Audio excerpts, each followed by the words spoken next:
Hello and good time zone, everybody, and welcome to Horde of Tales and session number 3 of Sixth Moon Saga, our Fabula Ultima actual play.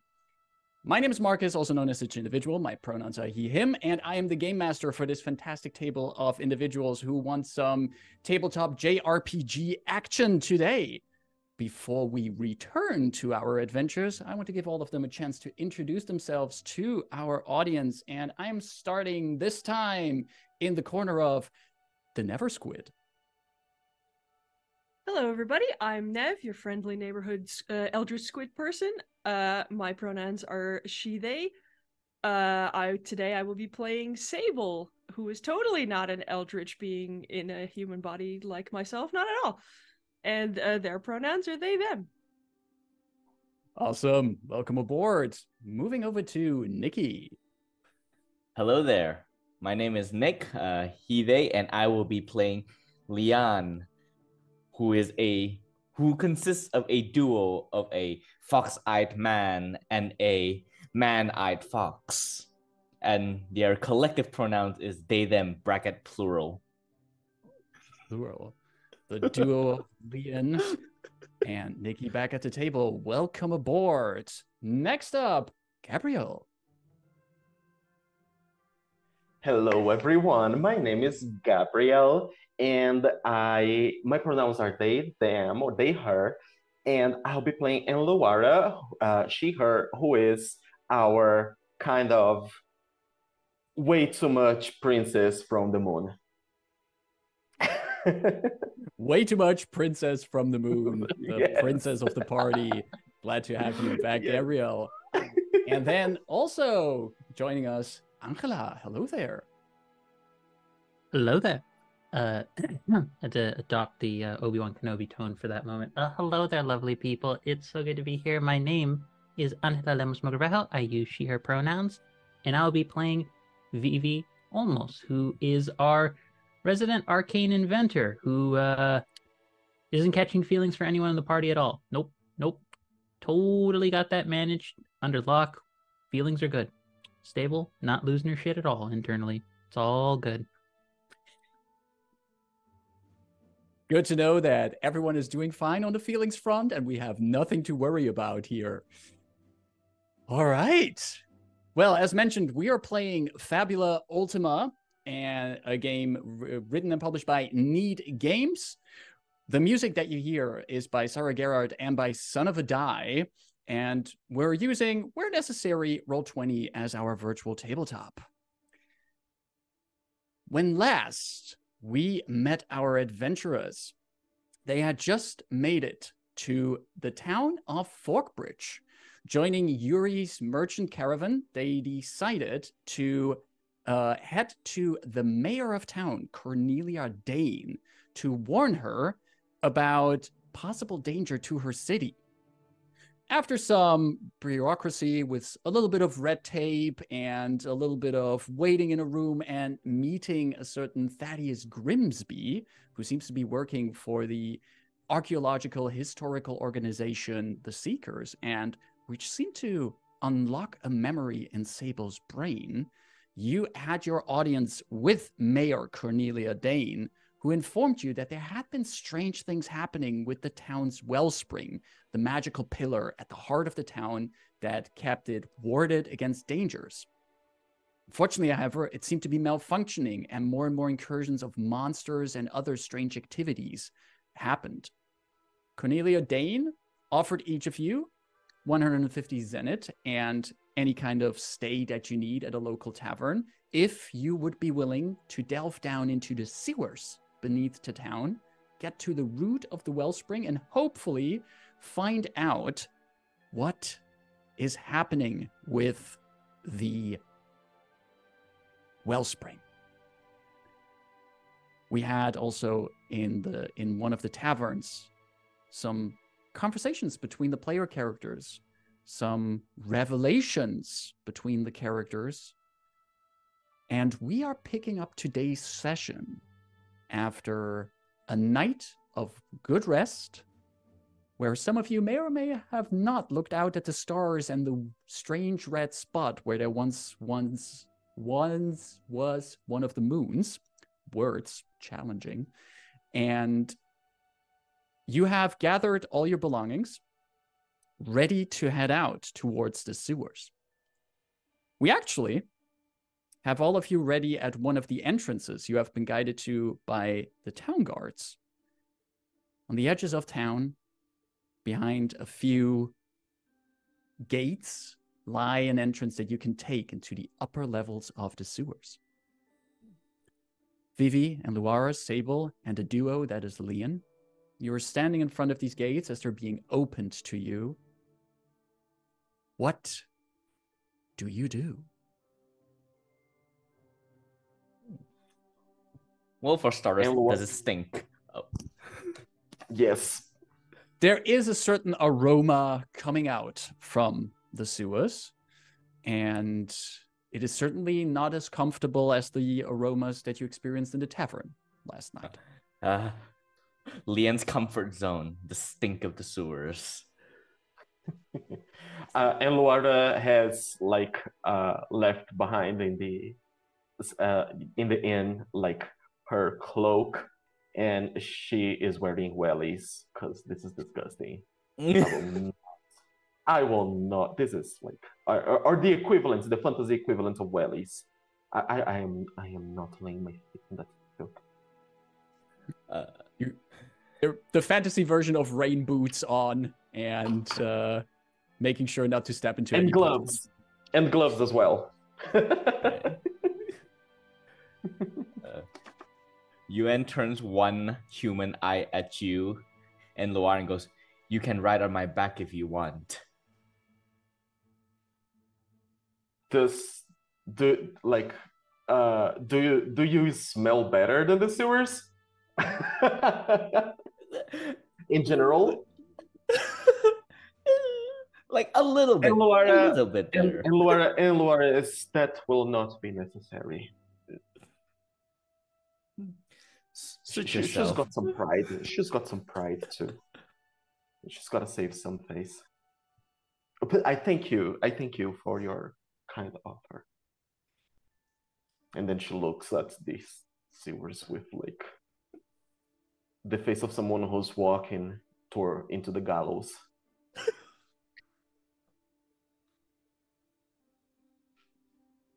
Meanwhile, Vivi's just getting Sable's attention. It's like, Sable, does the smell bother you at all? No.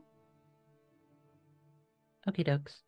And you see her just essentially putting on her own makeshift mask that right around the nose, she has a small, very tiny little satchel she's devised of lavender so the smell doesn't bother her, and she's put a mask on. She's fully prepared for this kind of situation. And just looking based off of high cheek movement, because she has a very cheeky smile like me, looking over at Enluara, just a smile that suggests a shit-eating grin. Right. He's fine. The four of you slowly enter into the sewers, leaving behind the light of day and replacing it with the gloom of Forkbridge's upper levels of the sewers. Now, Forkbridge seems to be a town that seems to have existed long enough to have a fairly extensive network of sewers, with even multiple levels to it.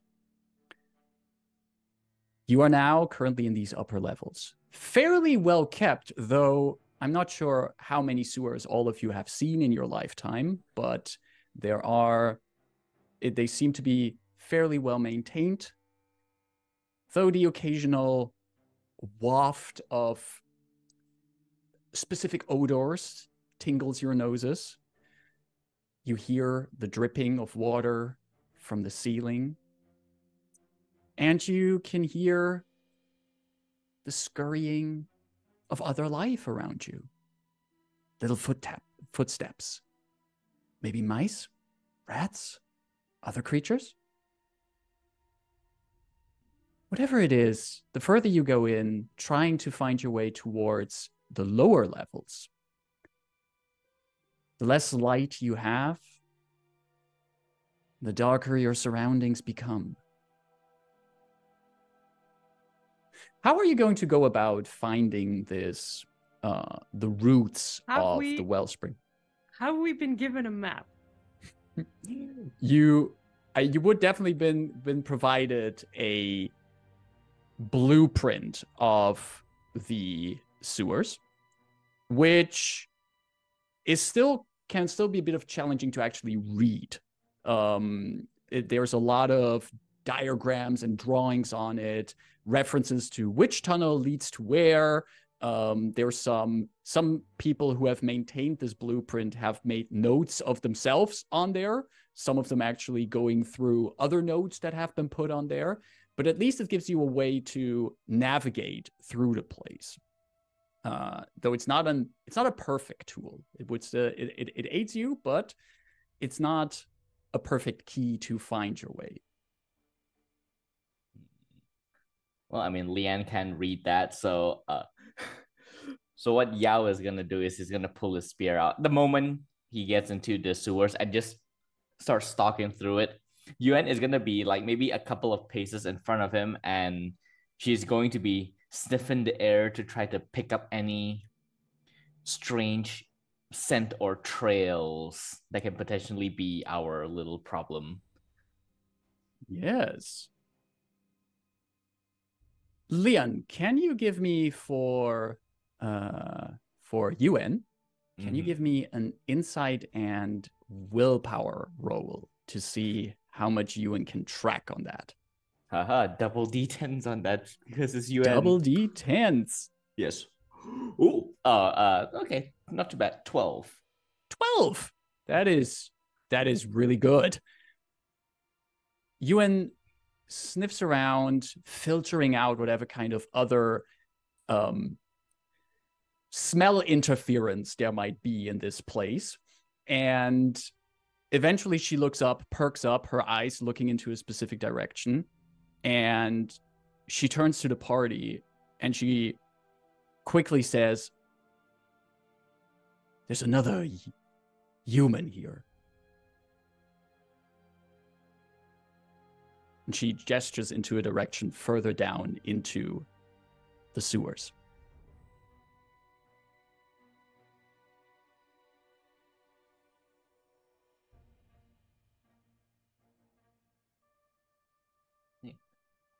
I will approach as Yao.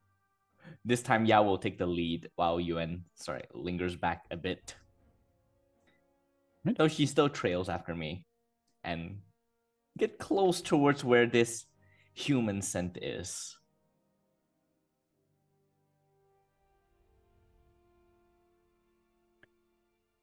And we all heard this, yeah? We all heard what you said. Yuan said this out loud. Yeah. So, Inuara definitely pulls a weapon, and is ready to stick for the group if it comes down to that. Right. Vivi and Sable, what do you do? I'm assuming Vivi will take up the rear of the group, being fairly survival conscious, and Sable, if they were left to be the last one, they would fall behind and just nobody would even notice probably. So they're sort of trying to keep up. They have kind of hiked up their robes a bit to avoid trailing too much in the muck. Just trying to keep up, basically. They always have their onyx magical staff on them, always. Gotcha. Vivi is just keeping an eye to make sure there's nothing particularly untoward that we're walking into, like something that other folks wouldn't notice, like, oh, that like a pipe is being a little bit more noisy than usual. So I think she's probably had enough experience with like that's a sound that something is going to make when it's going to break, or that's a sound where there's a crack in it and something could go wrong with it. So I think she's just keeping an eye out for something unpleasant in the just general design of the place we're in, because she doesn't know how sound all of it's been, considering there's been mention of things tampering with the wellspring. Very good point, Vivi. As you're doing that, while the rest of the party is carefully moving ahead and you're keeping an eye out for any kind of other unexpected things, could you also give me an insight plus willpower check to see what you gather? Insight plus willpower. Okay, so let's roll that. Let's see. Not that one. The other tab. Regrettably, that is a 6. So probably not much information. The only thing that you do gather, as you're also trying to listen to like things from weird sounds from pipes or any other things that might hint at potential danger, what would stand out to you is that there is hardly any kind of unusual sounds coming from any kind of the pipes or the sewage works and anything. It seems to be pretty good maintained.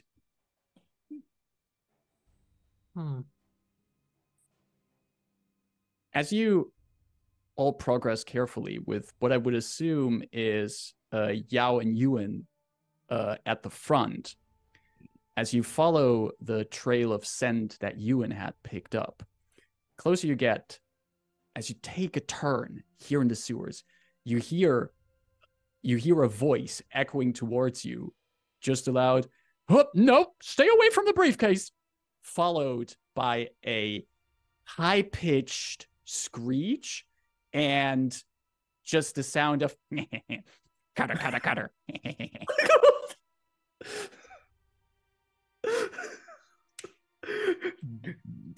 As someone who lives in the wilds, would Leanne know what would make such a sound? The high-pitched sound definitely sounds like some kind of bat creature or anything else that needs echolocation to find its prey or navigate. And that cutter, cutter sound, that is a kind of creature that in the hemlock tangle would be known to you as what's called a caterpillar. And they are a kind of giant insect that is a kind of a giant centipede version that has a very hard steel skin and also very sharp arms that it uses as blade. And it gets its name from the fact that it seems to like to say, "Nyah, nyah, cutter, cutter."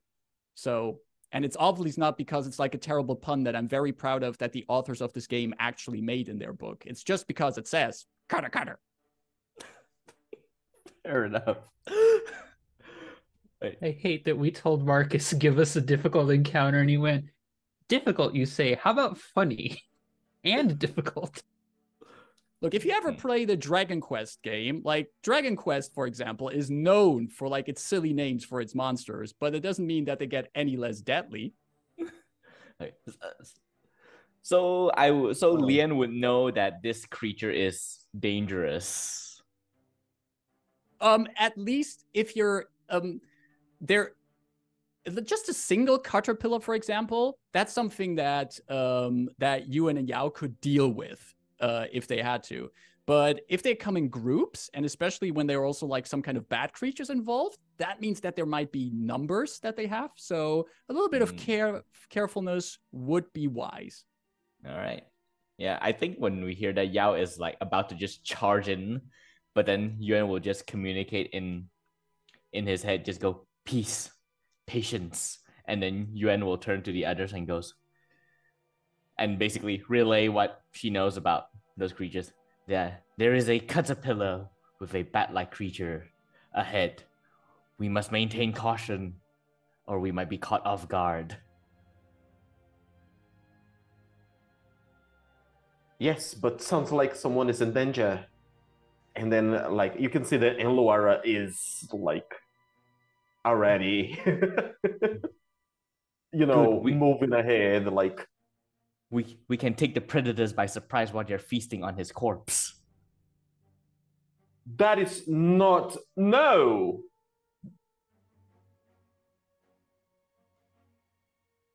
You can see like both Yao and Yuan is sort of like, because of them, you know, humans, there's so many of them in the world. What's one kind of deal? So Yuan is just like narrow. Follow me. Eyes a bit. Like, if you wish, we can do this the difficult way. All right, well, you know, well, we'll know what's happening now. Do the others follow, though? Are you, what exactly are you going to do, Enluara? Well, since I hear that someone is in danger, what I want to do is really like dive in and just try and save someone. That someone, maybe. You, so with your is the weapon voice drawn, familiar? Is the voice familiar as a side? I'm glad you asked.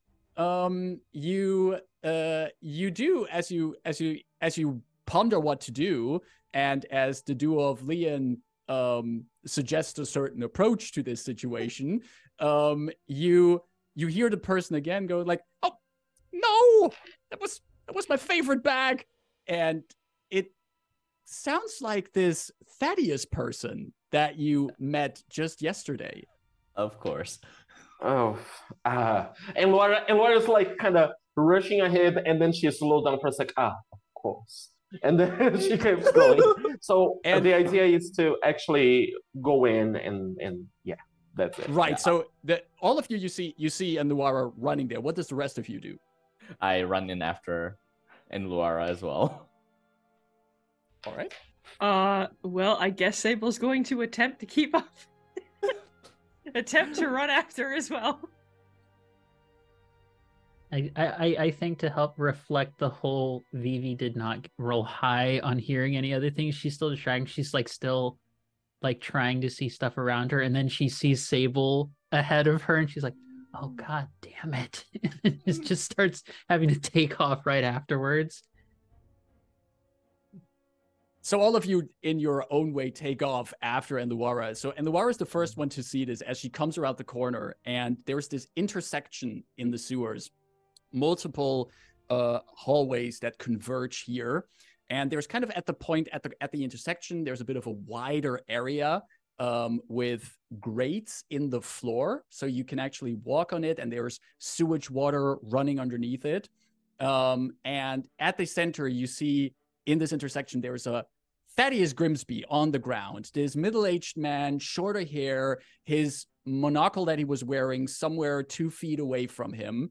But he has exchanged his suit to what looks like the fantasy version of what somebody would wear to power clean their house, like this kind of rubber kind of outfit.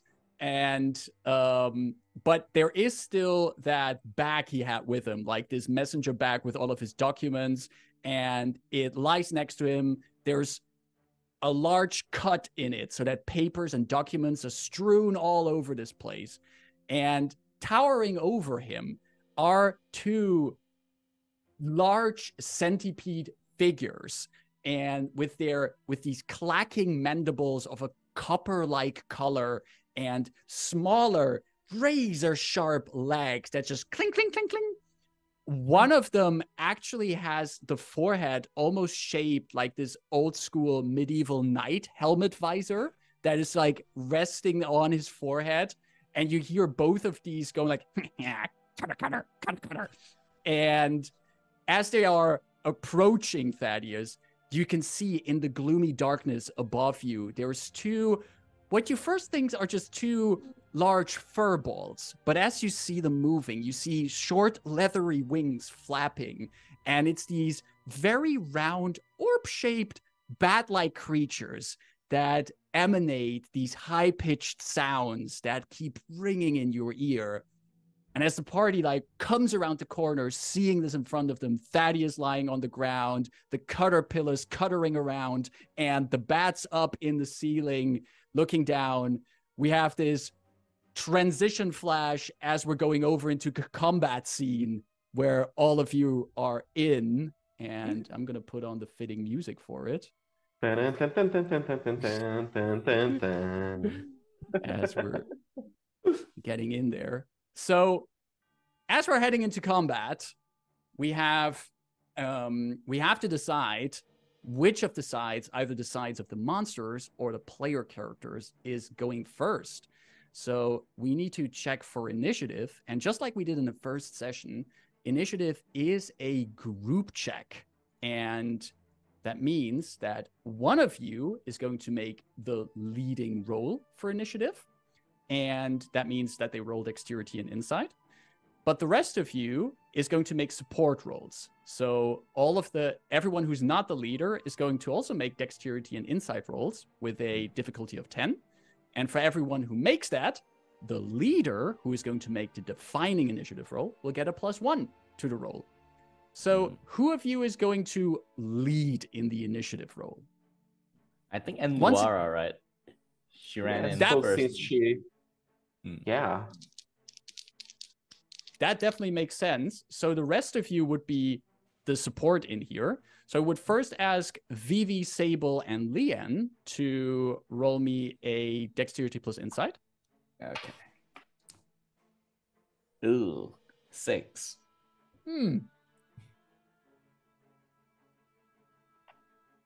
Keep in mind, you do have Fabula points you might want to spend for re-rolling things. Okay, you know what? I don't use my Fabula points enough. I'll spend 1 to re-roll. Oh, yeah. All right. Means we got 1 spent Fabula point. I would, but it makes total sense for Sable to be slow and clumsy, so I'm gonna stick with the 8. Though it is doubles, but it doesn't matter because it's not a success. Yep. I rolled a 5 with the re-roll, so we'll keep the 6.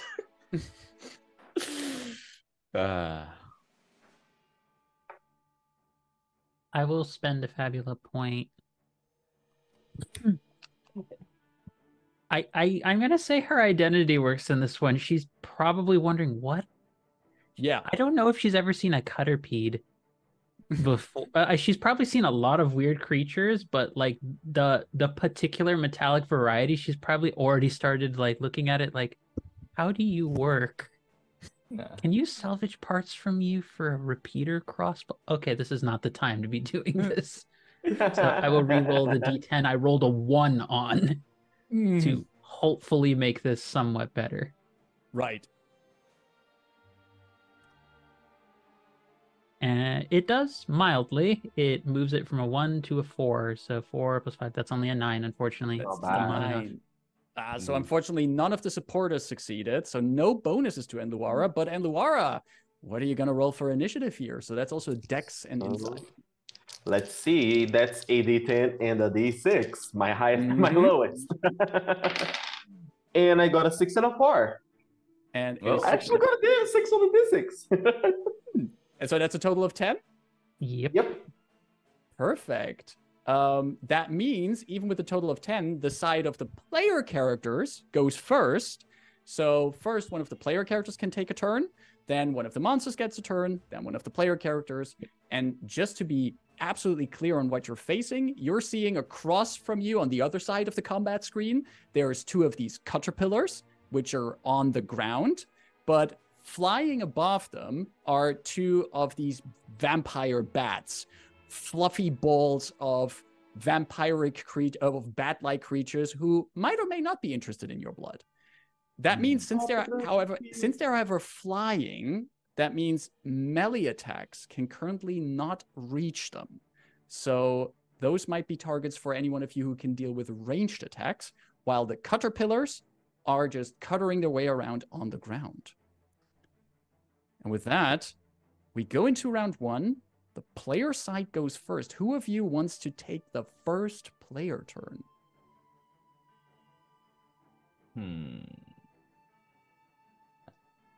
Do you folks mind if I take the first one just to get things going, to All right. make sure we're not making a mistake here? Marcus, I would like to try and do a study roll on the flying creatures to see if I can at least get a sense of what's going on with them. Are they actively hostile, or are they something for us to ignore? Gotcha. That's kind of my goal of the check. So study is going to be open check, insight. Inside, open check. So double D10s. Hopefully this rolls a little bit better than I've been rolling today. Let's see. That is a critical success. That is a critical success. That's double sixes for a total of 12, which means that you can also get an opportunity out of this. Okay. So let's see. Opportunity. I'm gonna go take a look at my own notes to figure out where the fuck I put an Interesting, for opportunity. example, is one of the opportunities is scan, which allows you that I tell you one vulnerability of a creature or one trait of a creature. Or also just extra information. You spot a useful clue or detail. Let's start with what basic information with what I asked. Let's go with just a simple question of, are they hostile? As in, like, do they seem like they want to attack us versus how openly hostile the Caterpeds seem towards poor Thaddeus? Let's start with that, and then I'll see what the opportunity is from there. They definitely are hostile. You get the impression that they are currently making use of the opportunity that there's potential prey for them here, and they kind of want to see of what they can, well, if they can, what they can get once the caterpillars are done with Thaddeus. So they're more scavengers in that case. Yes, exactly. Okay, in that case,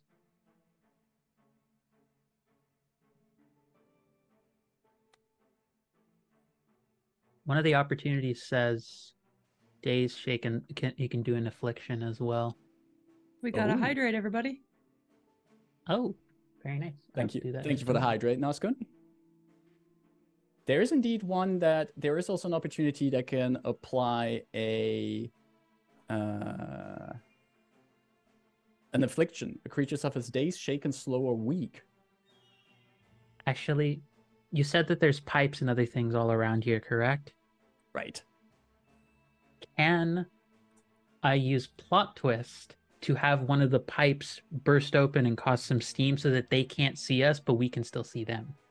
Like, just hit them like in the eyes so that they're disoriented, so that they don't know or just something to hinder them. Let's go with more loosely, because I think that's a little bit too strong for just an opportunity. Something to hinder them. I would absolutely say that as Vivi is standing there and looking at the bats, studying what they are all about, one of the bats like hits one of the pipes above it, and it comes loose, and there's just this burst of steam coming out of it, and the bats, they flap their wings wildly, let out high-pitching sounds, and they seem to be, for now, distracted by hot steam in their faces, and having to deal with that first. Okay, so that is Vivi's turn. That was her action to do study and get the opportunity. So they're distracted, and we know that, and she'll say, okay, I will deal with those as soon as I can, but right now please let's get Thaddeus out of here, or at least get them off of him. Right. All right. It's the monster's turn, and one of the caterpillars is taking action, and it sees all of you approaching.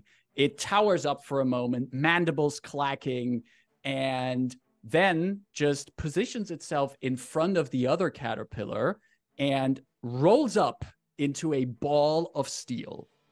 And seems to be the only thing that peeks out of it is just one of its eyes, like in between the plates of steel. But for the rest, it's completely one ball of steel right now in a defensive position in front of the other caterpillar, which ends its turn and brings it over back to the player side, who would like to take their turn. I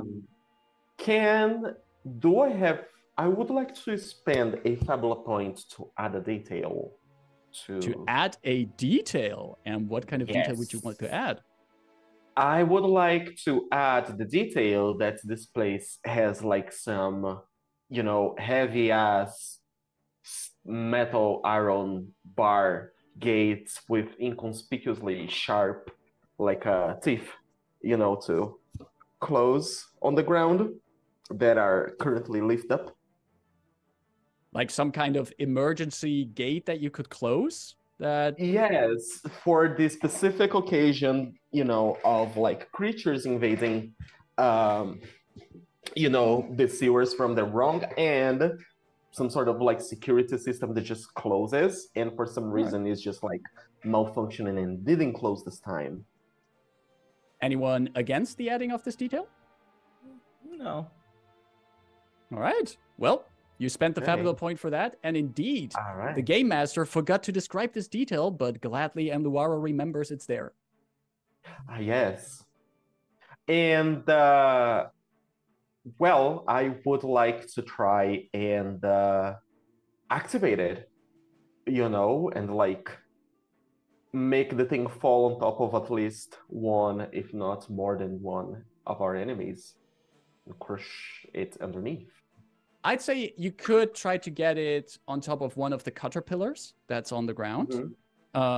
Specifically the one that is currently guarding the other. Okay. Doing so, I would say, give me in order to try to get it loose, a dexterity plus might roll. Or do you have a better suggestion? Or I can point it out to someone else as well, who might be... did you say dexterity plus might? Dexterity plus might. Oh, I have double D10 on that.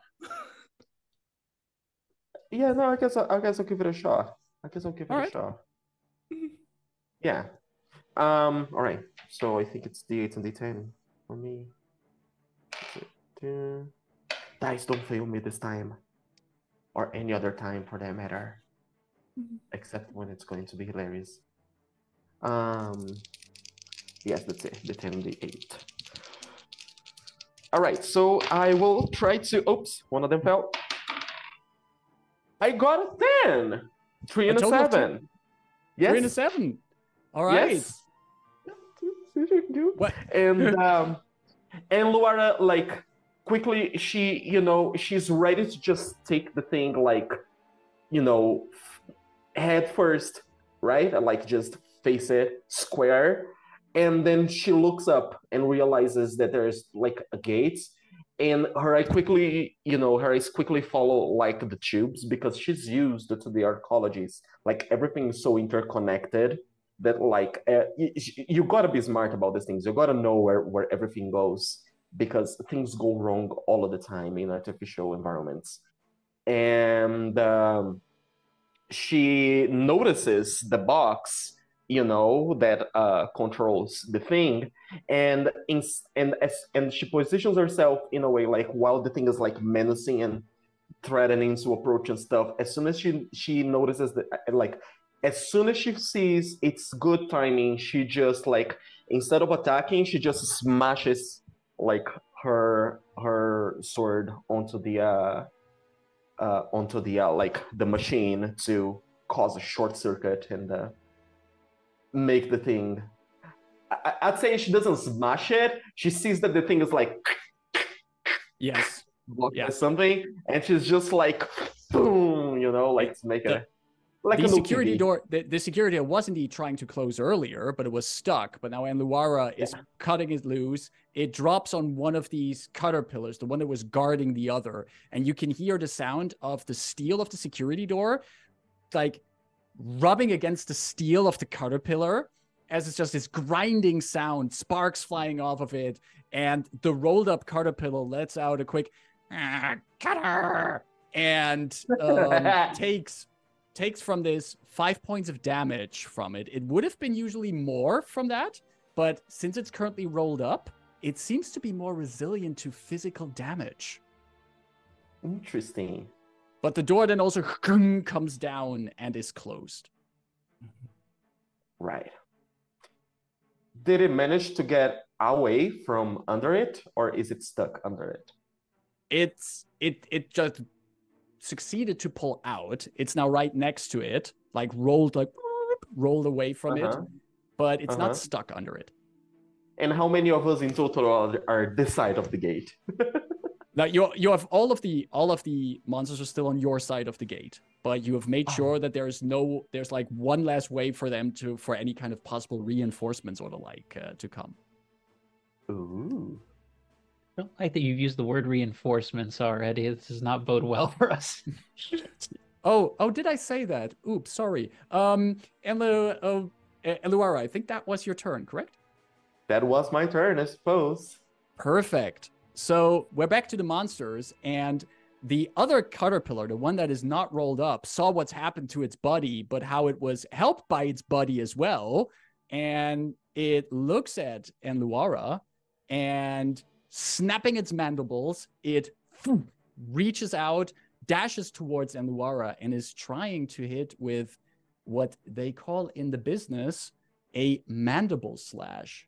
And I'm going for roll that. And that is...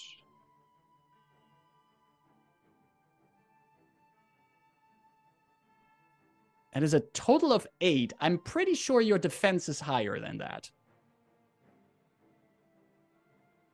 You are muted. You're muted. My defense is, let me see. I am trying to look at. Probably at least 11 or 12. Pretty sure it's gonna. Ah, yes, it's 11. 11. Yeah. The caterpillar, like as it was rushing towards you, just rushes by you and lets out a disappointing noise as its turn ends. And we come back to the player side. Who would like to take the next turn for the players? Yeah. I think thematically I'm gonna stick with Sable being last pretty much most of the time.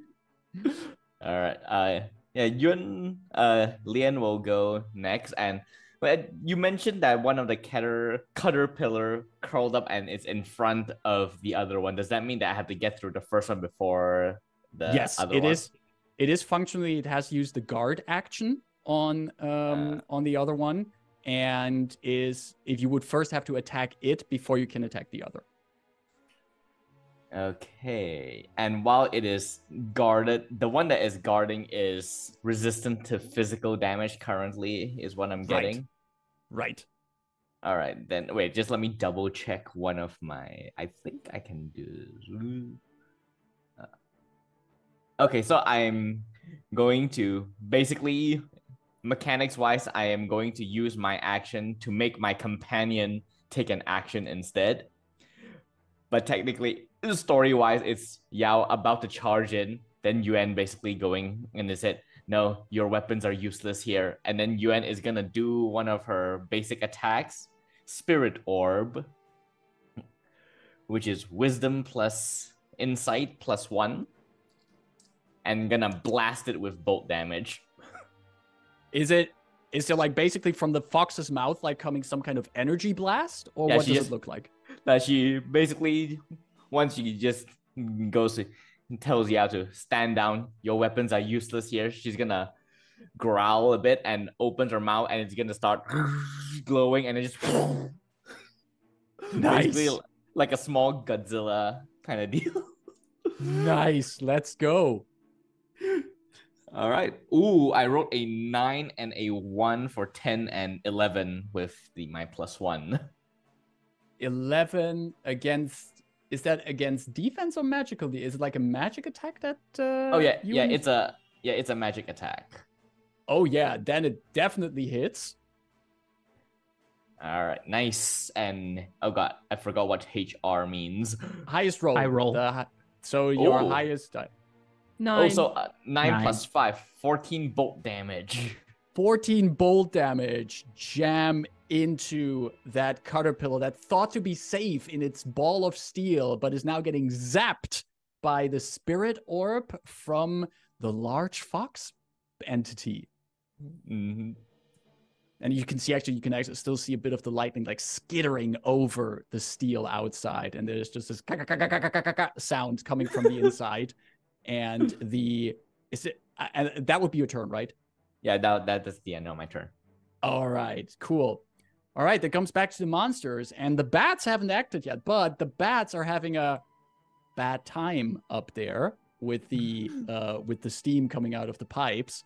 And the first bat is basically spending its turn just flapping the wings, trying to get the steam out of the way. It's basically has to spend its turn to do anything else right now because there was a very well-placed opportunity being put there, and that ends its turn and brings us back to the player characters, and I think Sable is the only one left this round. Correct. So we can't hit the caterpillar behind the guarding one. Exactly. Okay. Also, the bats are currently flying, and the only thing that can hit them are ranged attacks or spells. Yeah, that would be pretty much all I could do is ranged spells. So, I guess I will attack the bats. All right, attacking at least one of them. Nope, I can target up to 3 creatures. Ooh. Can you now? It just costs way more magic points to do so, but I can. Love having a caster in the party. And right. Pray tell, what is it you're going to cast? Is your back okay for carrying the group? Literally all they can do is do damage. Like, let's not exaggerate here, but unless we think doing slow is more useful, but the slow might be more useful on the caterpillars, but also getting rid of a combatant entirely, which I'm pretty certain Sable could do if they hit high enough. Depends. Okay. It's your call. So I will Either describe how they cast the spell if if or when I hit. Perfect. And are you trying to hit both of them with one spell? Yes.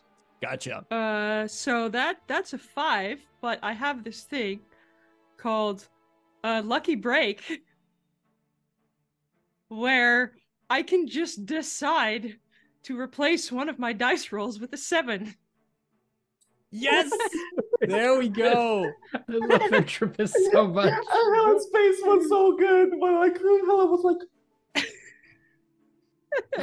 So that would be a 10 then, because I rolled a 3 and a 2, so that would replacing the 2 with the 7 makes a 10. All right, and on that's the 2 bats. On the 2 bats, and that is probably, I assume that is against a magical defense because it's a spell.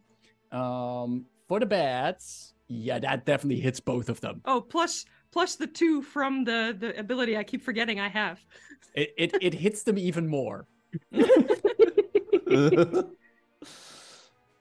Okay, so just for the audience's sake, Lucky Break means that at the start of every session, I start with a 7, and I can change any die into that 7, and then the Lucky Break number gets replaced by the number that I used. So now my Lucky Break is a 2.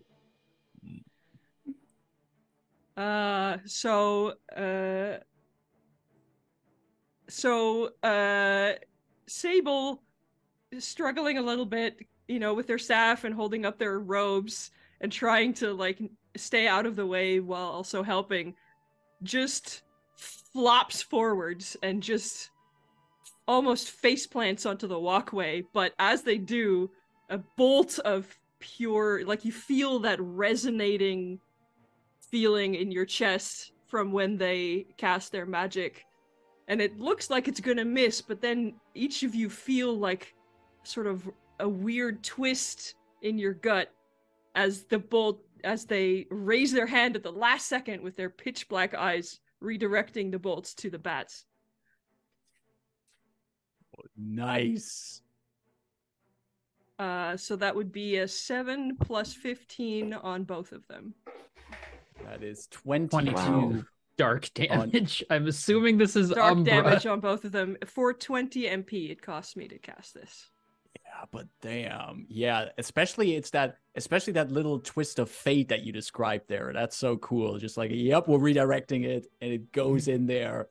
And the bats are blasted by this dark magic of yours. They didn't even see it coming because they were still dealing with the steam that was caused from the pipe. And it just hits them right in their furry, cute, but also dangerous faces as you blast them with that magic. which does lead us still to one final turn the monsters have, and that is the last bat that is up there, now having its attention fully drawn towards Sable. Who has now scrabbled back up to their feet, by the way. They're not still on the floor. And as you get back up on your feet, that bat is already diving towards you and is trying to hit you with its blood drinker. And it is going to roll Dex plus Dex for that. Can I protect? You definitely can, because the total I got was a 14, and I think that would hit Sable. My physical defense is a 7, y'all. I rolled yes. I rolled 2d10 for that, and I rolled a 10 on one of those. So, and Luara is leaping protectively in front of Sable? Yes. So let me just double check how my ability works. When another creature is threatened by an attack, spell, or other danger, you may take their place. Any checks that are parts of the danger will be performed against you. You may declare the use of the skill before or after the checks have been made. If the danger already affected you, it affects you twice. This is cool. You also cannot protect multiple creatures. No problem. So I'll just like I have just like slammed the box and the monsters, it's pure chaos, and I see that like Sable was like so focused in casting the spell that the guard is absolutely open. And then when the bat comes, I literally just, with absolutely no gentleness, I just like elbow them out of the way. Like, no! As you take the plate, and the bat just like completely flies into your face, its tiny teeth digging in there. You take from that, I think, does a 14 still, that beats your defense, the 14. So absolutely, and you do take 15 points of physical damage from that. And all of you see that this little bat is briefly surrounded in this red haze. And some of the wounds caused by the magic from Sable, it's healing away with the damage it's dealing to Luara. Thank you, because that was like half my health. How much was it again? That was 15. That sucked. Wow. Literally, it sucked. And the other... I don't care, I gotta laugh.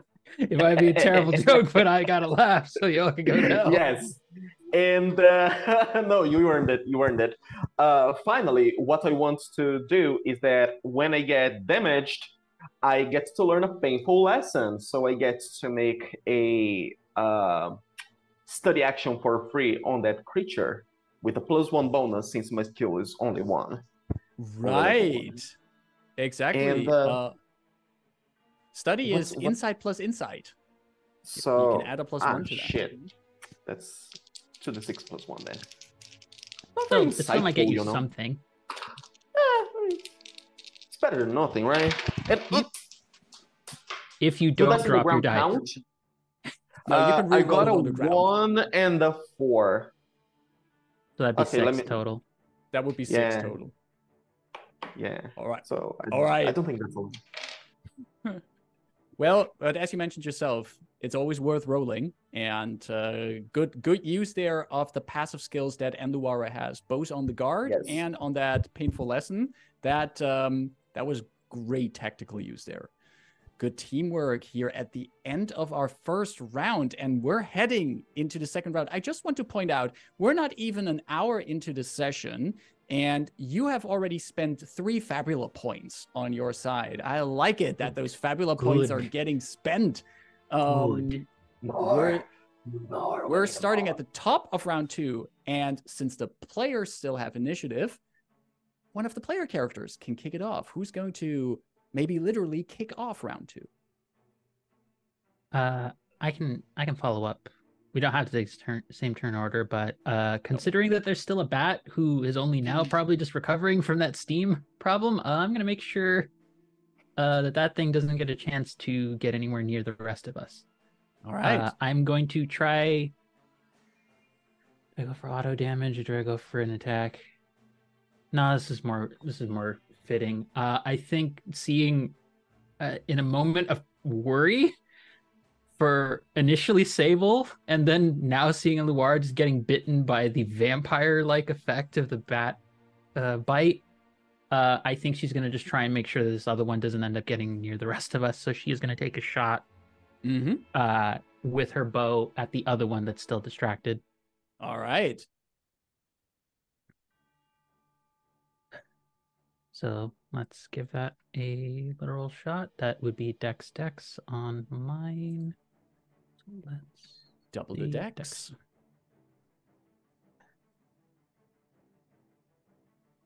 Okay, that is fortunately only 3. Ooh, that is, yeah. If that would have been a double 1, that would have been a critical failure, but it's just short of 1. Do you want to use anything to re-roll one of these? I don't know if there's anything in her traits that are appropriate, though, for this moment of just taking a shot. And invoking the bond would not because invoking enough. the bond was only add something to it, would not re-roll it. So I will take that miss. I took a shot, but no luck.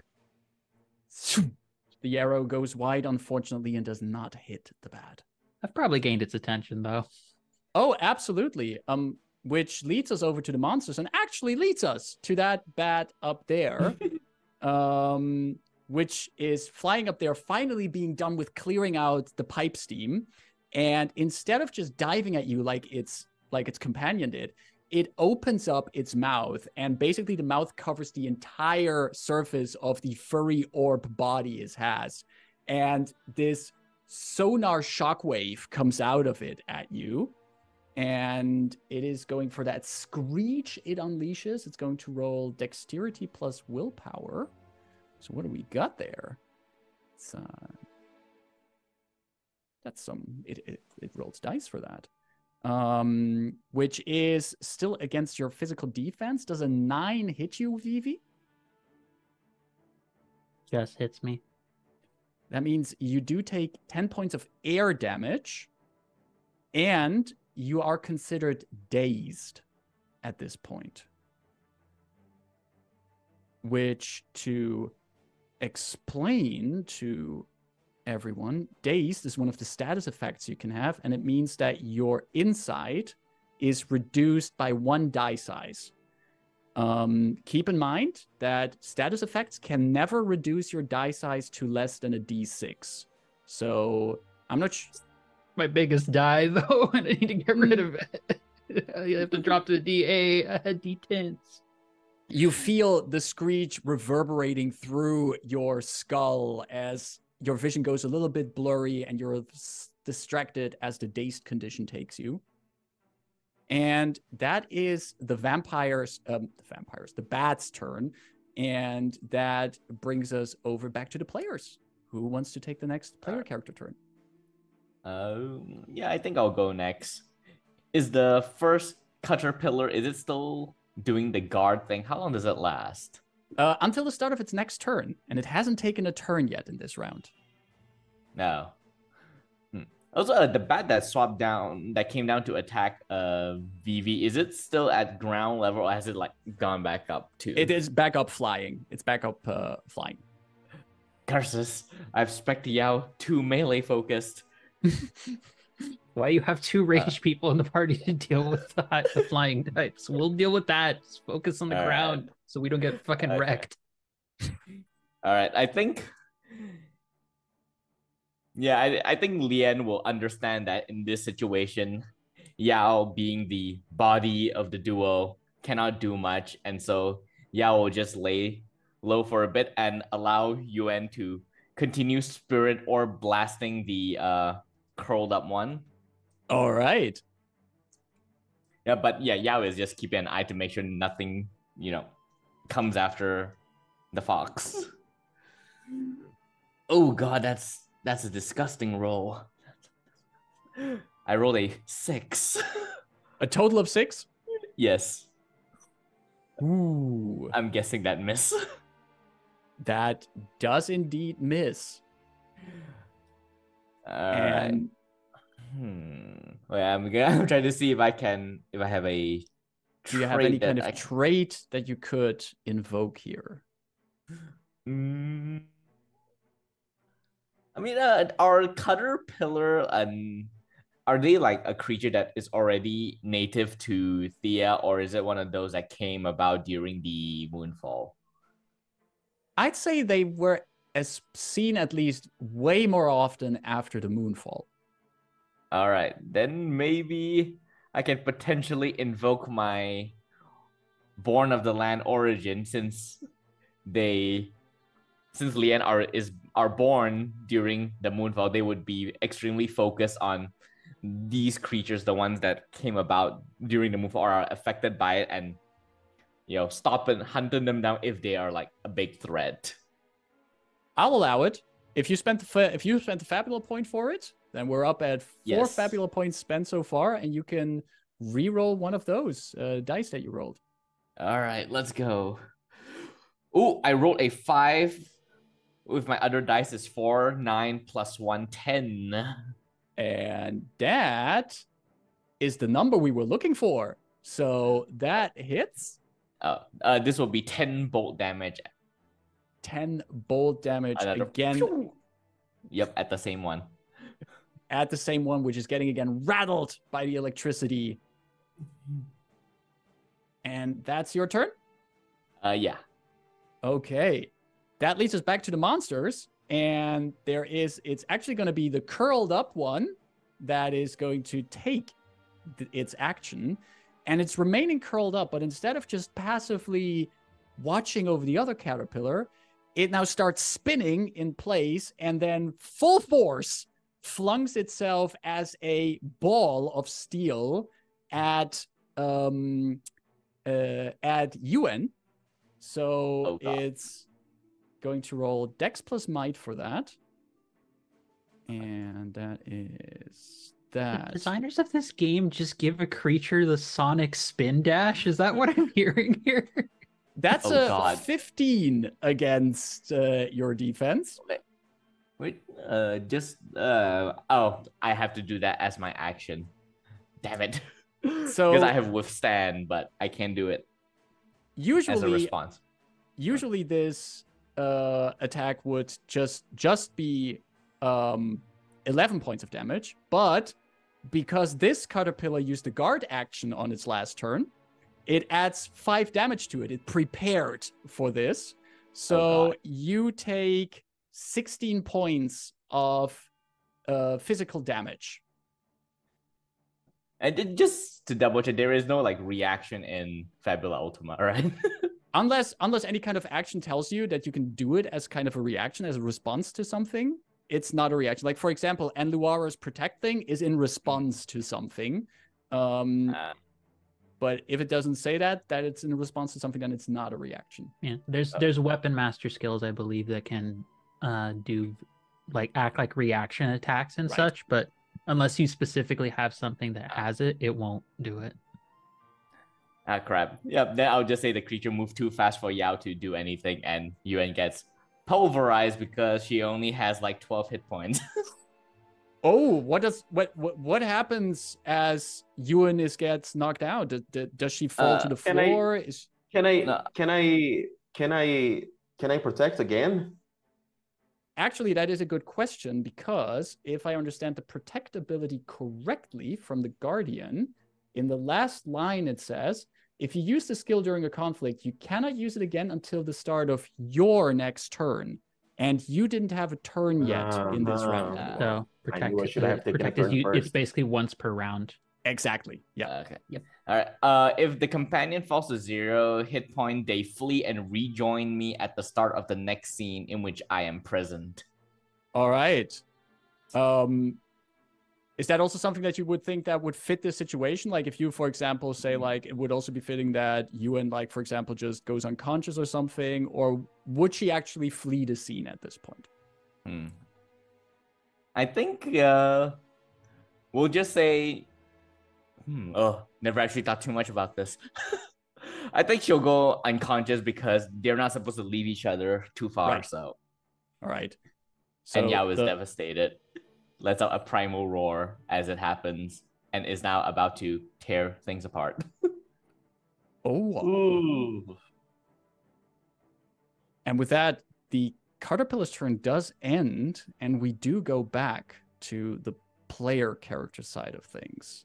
We did already on this round. Vivi has acted, Leon has acted.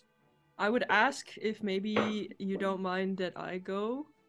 No. Because I was thinking of doing the stolen time effect thing on the caterpillars. Okay. And one of them hasn't gone yet, so it might actually be useful for this round to do that. Fair enough. And what is is that that exactly that... Oh, sorry. Yes, is that okay it's with good you? for me. Yes? Okay. Yes. I won't be able to protect you if something goes awry. I know. Okay. But you go after me, so you have healing spells, right? Yes. Yep. Okay, so I'm going to say that because combat is very fast, so I'm going to say that this is as Enluara elbows Sable out of the way to take the hit. The other turns happen in the seconds it takes for them to hit the wall, but as soon as they hit the wall, there's a warbling sort of sound reverberation echoing through the pipes from them as all of you feel sort of your how do I describe this? When your heart sort of sinks, that feeling is that feeling. Oh shit. As a burst of sort of blackish purplish energy almost seemingly involuntarily bursts out of Sable and surrounds the two caterpillars, partially in response to Yao's scream. And they now have like sparkling purple energy attached to them as I spend 10 MP to affect both of them with slow. Oh, nice. And yeah, that means that their dexterity die size gets reduced by one. Reduced by one, yeah. As this strange dark energy coming from Sable is wrapping them up. Oh, wow. Lots of things happening here. As we switch over to the monster side again. We had one of the bats acting. We had one of the caterpillars acting. And we're actually going to move to the second caterpillar, who is slowed right now, who notices this magic that comes out of Sable and is going towards them, trying to hit Sable, which is going to be harder because the caterpillar does use dexterity to attack, and that D8 just turned to a D6 through the power of the entropist. So let's see how that goes.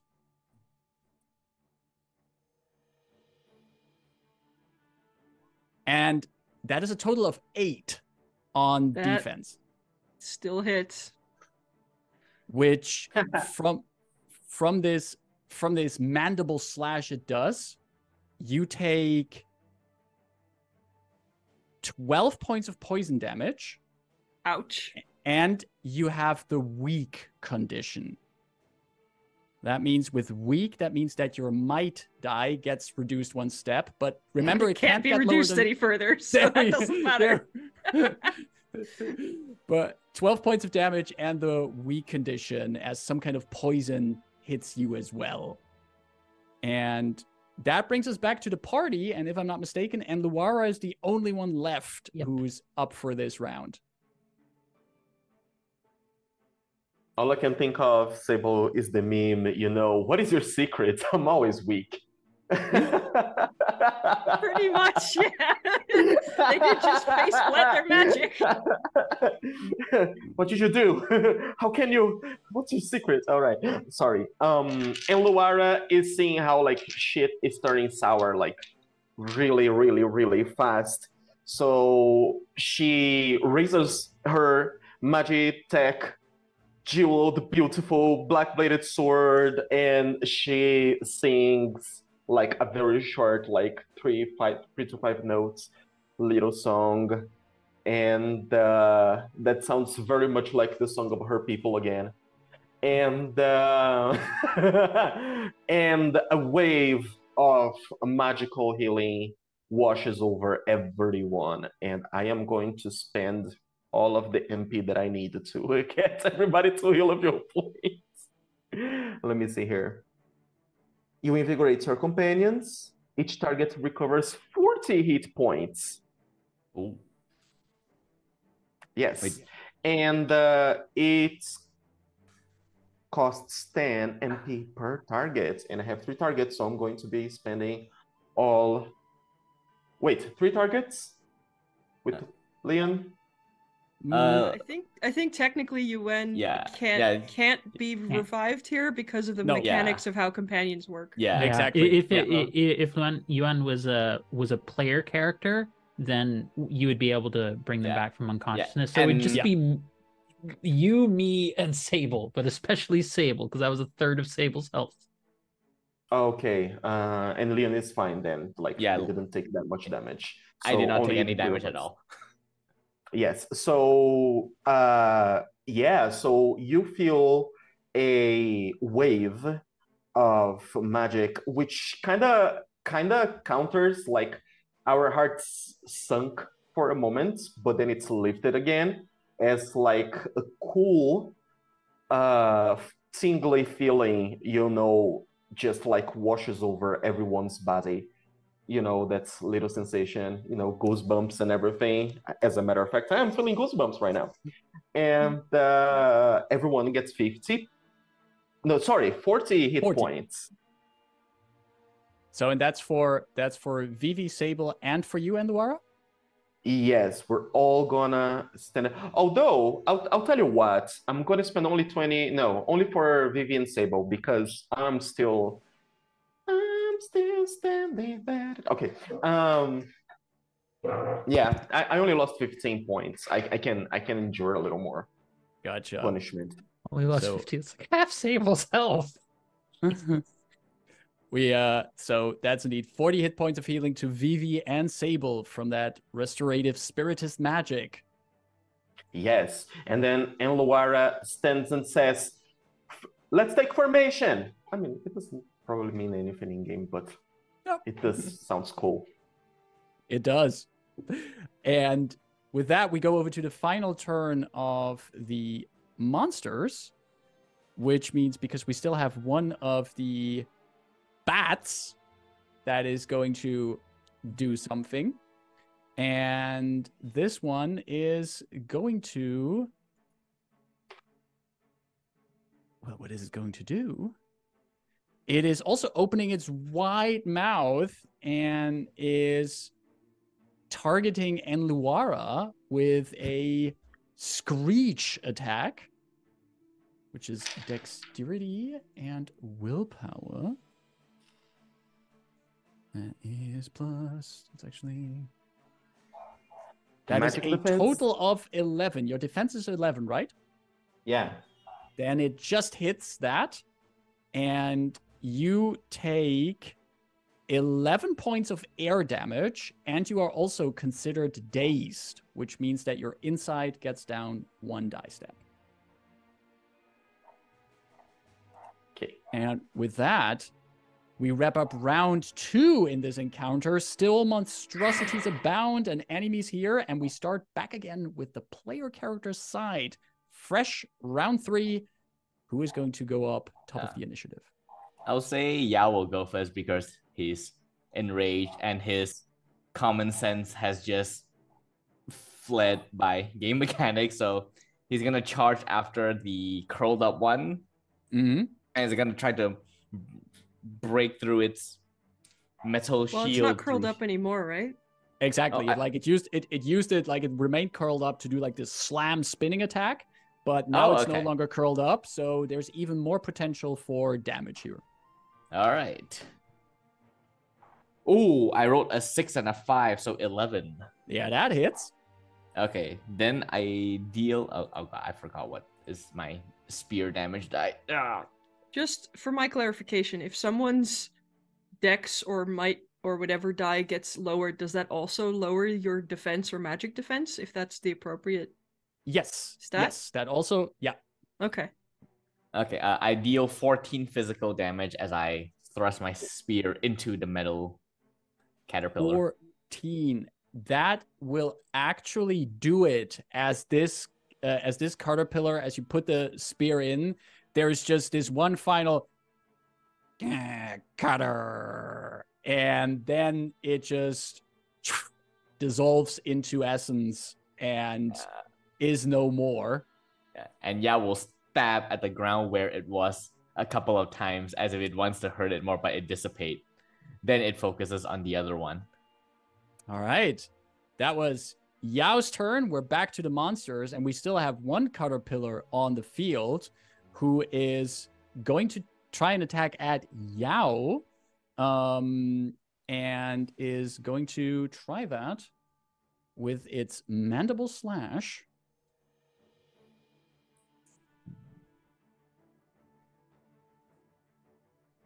Oh, but a 5 will not do it, so that one goes wide and brings us right back to the players.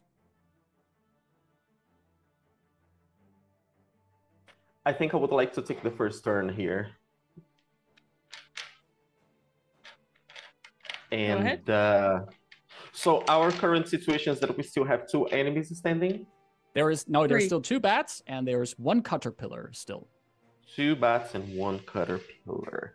So I am going to, charge at that caterpillar. All right. Essentially, and I'm going to try and bring down hell upon it. Let's go. From the moon. Okay. So it's might, and with my weapon it's might and just willpower, so it's 2d8.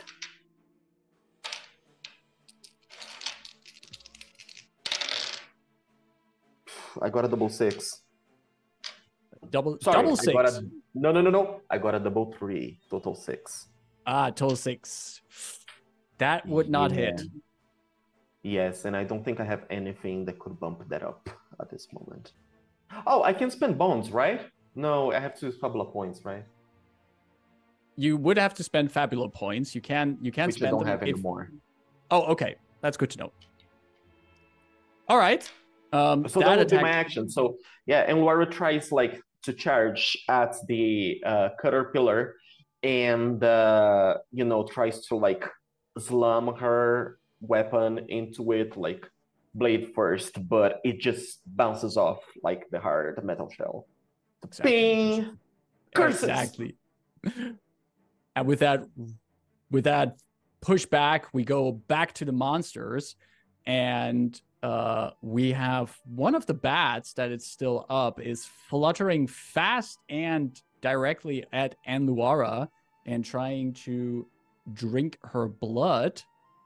And the bats currently are slowed by the magic of Nope, Sable. that was just the caterpillars. That was the caterpillars, correct. Sorry. Just keeping it honest. Thank you very much. Oof. That's a total of 18 against Anluara for that hit. And that also means that is a total of 15 points of physical damage. And that bat is regaining even more hit points again. Are you in crisis yet? I think I am in crisis, and I'll roll my painful lesson again, which is an 11 this time. 5 and 6. Oh, that is great to know. You do get the idea that these creatures have a vulnerability to air damage. If there's anything that can provide air damage. Oh. Also, we must hinder their flight. That's how I it. communicate this. that and does... how much damage again? That was 15. 15. Yep, I'm in crisis. Is there anything special that happens for you once you go into crisis? No. Not yet, no. Nothing at all at this point, no. Gotcha.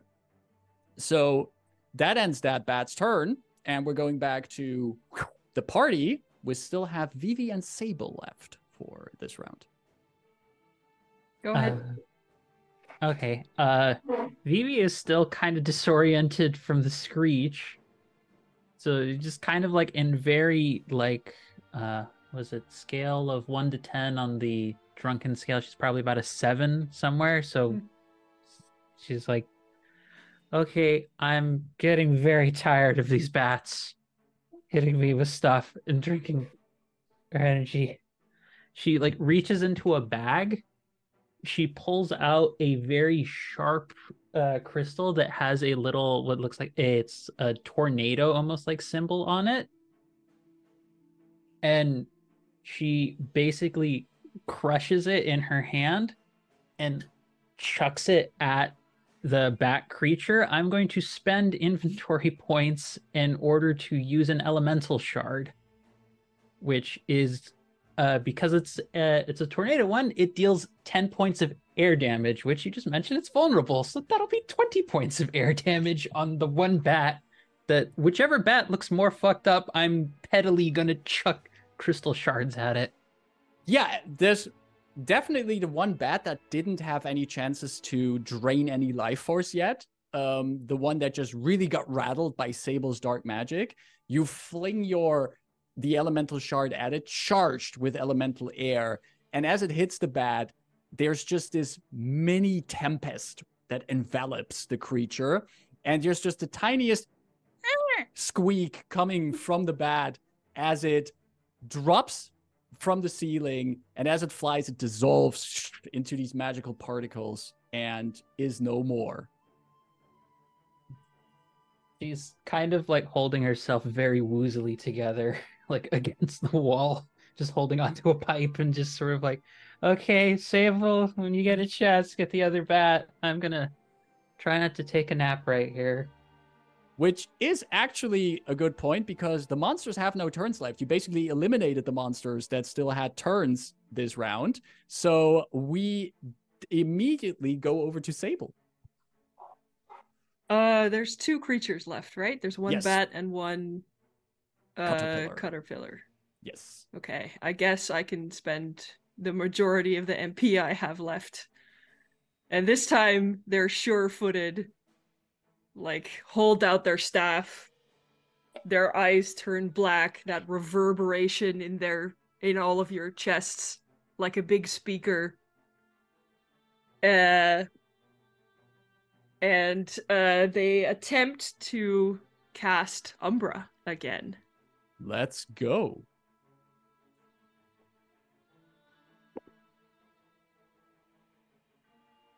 That is a 7 plus 2 is 9.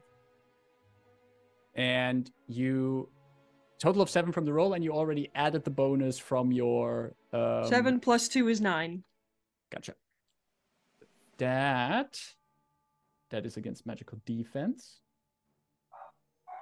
That actually hits. Both of them? Both of them. Nice. So that's 19 dark damage on both of them. 19 dark damage on both of them, rattled by the forces of the dark cosmos, reverberating in everyone's chest. And the creatures squeak, the caterpillars cutter, and as they realize that you've already felled 2 of these creatures. At the end of this round, you see the remaining caterpillar just looks around, mandibles nervously clicking against each other, curls up and just rolls away, and is quickly followed by the bat that flies away out from this intersection, thus ending combat and having you be victorious. Towards the, like, past us? Away from the lot of you, away from the source of danger that you are. But and Luara did close that gate. There is one gate, like one of the bats tries to first go through that, but that gate is closed and then flats off into one of the other hallways because you're at this intersection that you've been. Fantastic. So, the creatures are gone, and as all of you slowly get grips on the situation, Thaddeus Grimsby, who has been in shock on the ground through this entire encounter, looks up, grabs his monocle, puts it on his face again. Oh well, quite the coincidence. I'll say for this purpose, Yao is just gonna go over and attend to Yuan until the next scene. Makes sense. Yeah. Yeah.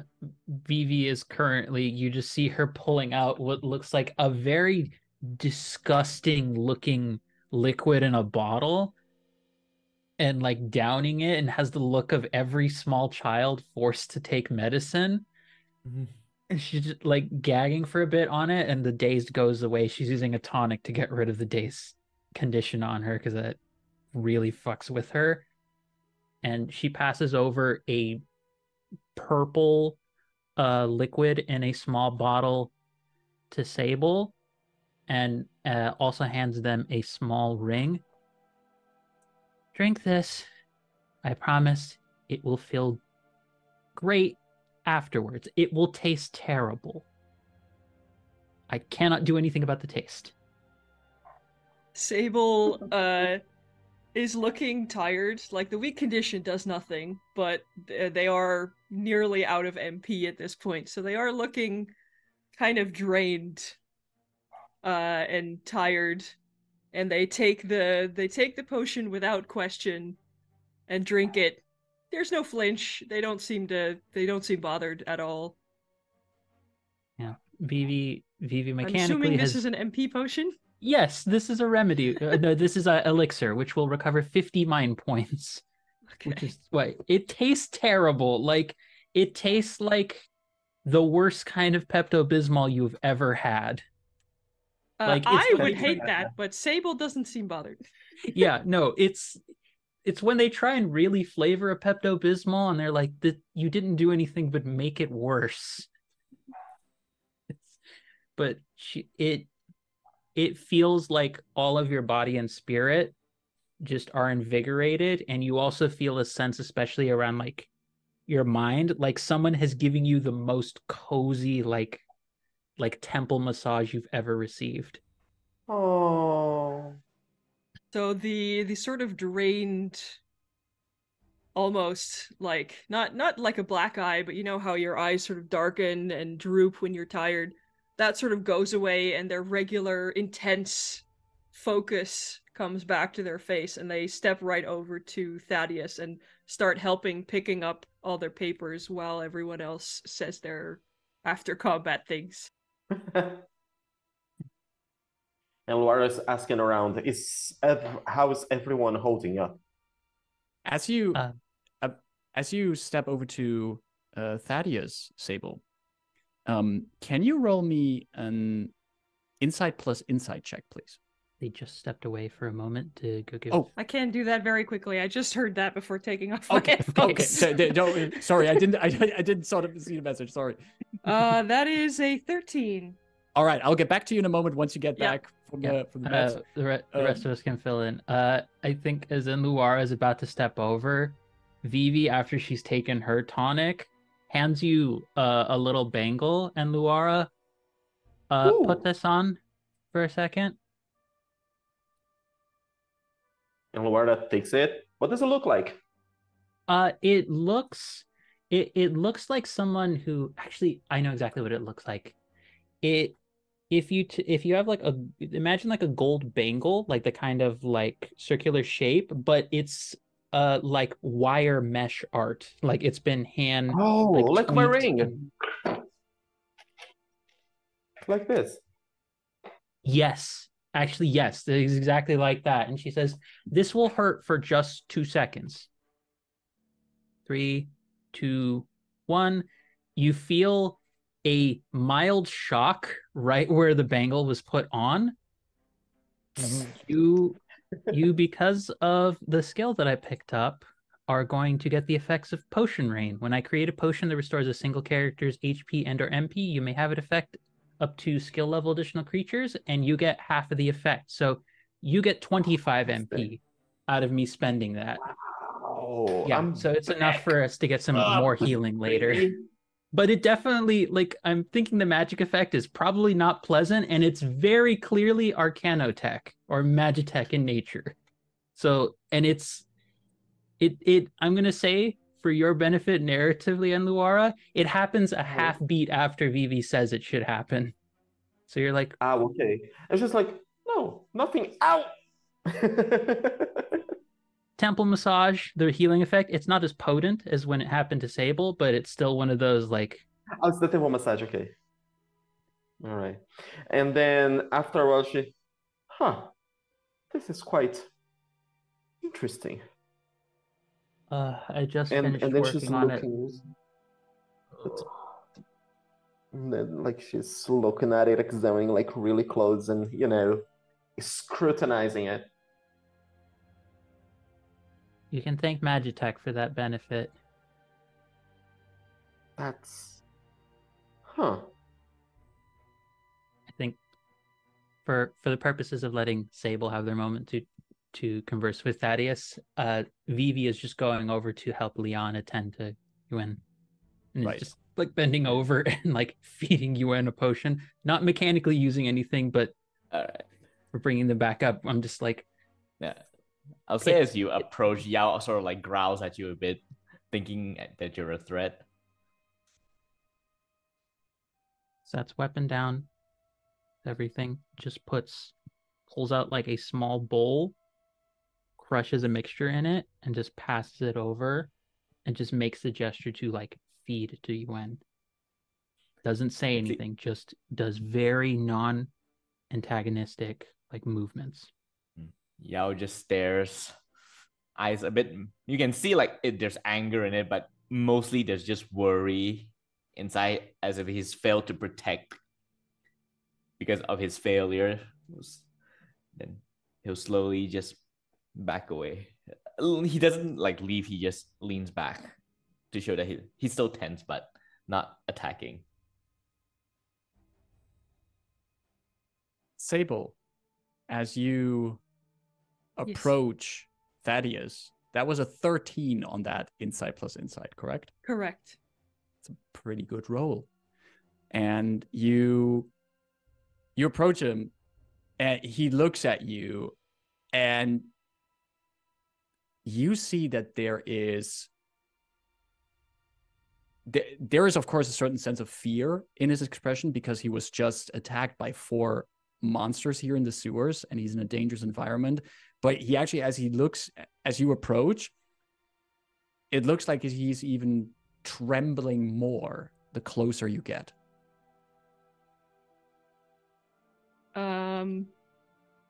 Sable is very, like, they're very awkward and clumsy in their movements. They're physically not threatening at all. So they're very they don't point that focused, intense look at him directly. They just step over, and before even saying anything, they just start picking up his papers and like neatly piling them together and attempting to sneak a little look at the stuff that they're picking up. As you do that, Thaddeus is not doing anything to stop you. In fact, as you start gathering up papers, he's also slowly starts to put them back into his bag. And with that 13 that you rolled, I would also say while you're sneaking looks at the papers, you find out, you see there's more notes about things like dig sites, places of where certain kind of ruins from older civilizations were found. There's a lot of pages with notes in various kinds of handwriting, probably written by different people. And you do, however, also see that there is one letter there that catches you that is addressed at Thaddeus. And you quickly glance, like you don't have the time here to fully read it, but you see things in there like, this is your last chance, and proof that you're still of use to the Seekers, or we will have to see to get you replaced. Very clear worded sentences about Thaddeus's position within the organization. And as you're reading that, he comes over to that letter and he's like, "Oh, I'll take care of that. Thank you very much. Here you go. Are you Can okay? I Did they hurt you? Oh, well, my pride mostly, but and also this my beautiful bag. My brother made that for me. Sable looks down at it, has no frame of reference for what a nice bag is, and just nods at him. My brother made that for me long ago when I joined the Seekers. I have to patch it up, but thank you for helping. Could I? Would you mind if I asked you a question? If only if I can ask you a question in return. How about you ask your question first? What were you doing down here? Oh, well, you see, I have a important task to do here. For the organization I work for. They are interested in what is transpiring here, and they have given me the most honorable task to investigate.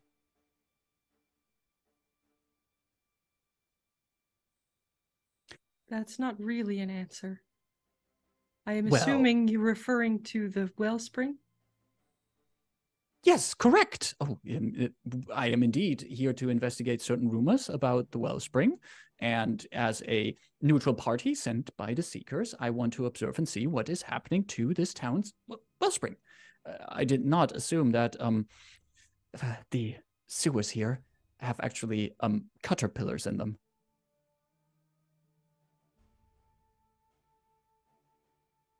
Well, at least we got here on time. Oh, and I thank the forces, the powers that be that you were, which leads me to my question. I witnessed you use magic. That's not a question. Correct. That is more a statement. You are fully correct. Who taught you the magic you used there? I don't remember. You don't remember? No. Fascinating. I mean, most unfortunate you don't remember who taught you this, but fascinating as well. I see. I have to gather my things and have to continue my task. Well, we're going in the same direction. Do you want to come with us? And you see with that offer, there's like relief coming over him that there's this offer that people want to come with him. He's like, oh, wait, if we happen to go into the same direction, I wouldn't mind some assistance. VV, Thaddeus is coming, or sorry, not she wouldn't, they wouldn't say Thaddeus. VV, Mr. Grimsby's coming with us. They're also going to the wellspring. Fair enough. He does not seem, they do not seem particularly They seem harmless. No offense, Mr. Grimsby. I mean, I think it is a compliment to call me harmless. I mean no one harm. I'm here to catalog, gather, and find information. Stay close. The design of this place can be rather complicated and easy to get lost. We are ourselves having a bit of trouble as we were starting to get through things, but it's best to stay close. Should anything harmful befall you, I at least have enough resources to make something else for us. Most kind. Thank you. Thank you very much. And once he's packed up and very temporarily patched up his bag, he joins temporarily. There's this quick message like Thaddeus Grimsby temporarily joins the party. And he's part of the party as you move on deeper into the sewers, which is a good place for us to briefly go to a break. But before we head over to a break, Vivi, could you just, without any further context or something, could you roll me an insight plus insight, please? Yes, I will do that. Just as a little thing we can all think about during the break. Alrighty.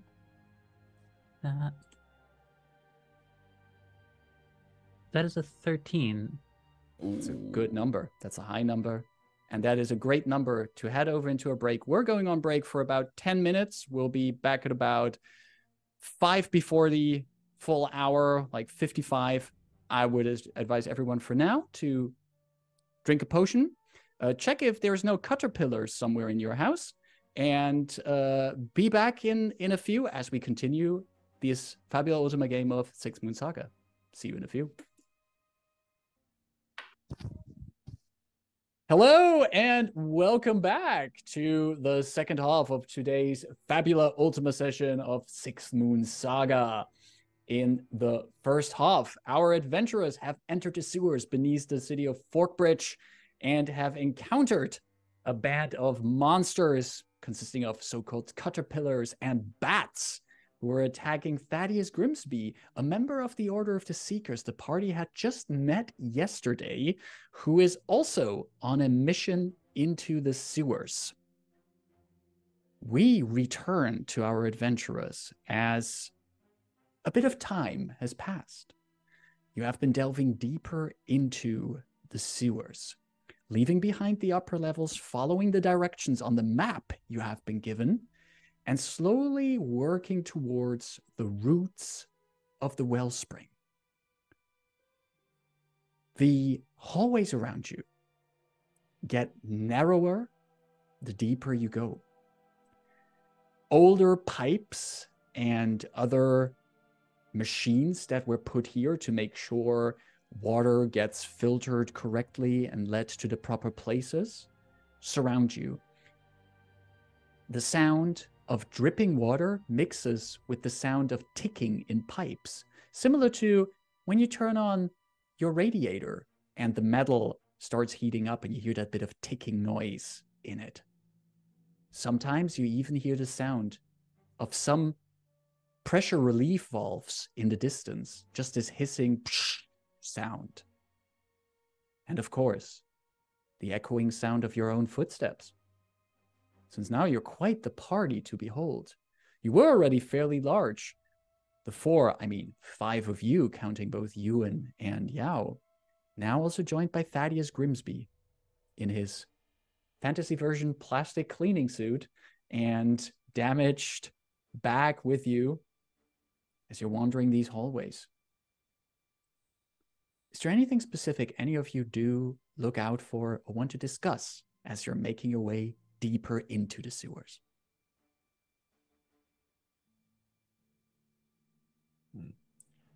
And Laura is curious about this little man down here in the sewers, and she tries to pry into his motives, but I would say that I will leave that for. She does that subtly. She just like listens to the others mostly. So I'd say she's paying attention to other people's conversations first. I'll not make checks at the moment. She's trying to make sure the group is safe. She's walking ahead, blade in front, but she's keeping an ear out. Yeah, I think Lian would probably be doing the same, though not as far forward as they did at the start. So kind of like paranoid a bit after Yuan got one-shotted. So Yao would be the one in front this time around to scout things out, with Yuan sort of like taking the rear a bit. Right. I'm assuming Sable and Thaddeus, being the two very squishy people, are walking together between Leon and Vivi. Sable doesn't really know how to continue the conversation without seeming like they don't want to give too much information about themselves either, because Vivi and the others told them not to, so they're not really asking a lot of questions. They're just sort of and also they're very focused on trying not to slip, because they're holding their, they've got their staff and holding their robes up so they don't trip over anything. Did my roll before we went to break discover anything by any chance, Marcus? Because that roll, Vivi, that was because you were trying to gauge up Thaddeus? Yes. Trying to see if there's any... Especially the conversation we overheard. I assume, like, Sable's not, like, being quiet with talking to Thaddeus about... No. So, she's curious, like... Right. Because he paused, he was like, interesting. I'm like... And that 13 was a very auspicious roll in this situation. Thaddeus, as someone who has just come from a very stressful situation, a very dangerous situation, has of course a very tense body language at that moment. But as he joined the party and you started wondering, Vivi, you kept an eye on him as he's like kind of relaxing a bit, as he's calming himself down. And he's trying to strike up casual conversation with everyone in the party, but mostly with Sable, who just mentioned that they're trying to not give away too much about themselves. But what you would notice, Vivi, is that Thaddeus seems to be very interested in whatever Sable has to tell. And at the same time is, when he thinks no one of you is looking, he's falling a little bit back in the marching order and is like very quickly making quick notes in a little notebook that he just pulls out of one of his pockets, just makes really quick notes, like some kind of stenographer at some kind of courtroom hearing, just really quick, and then puts it away again.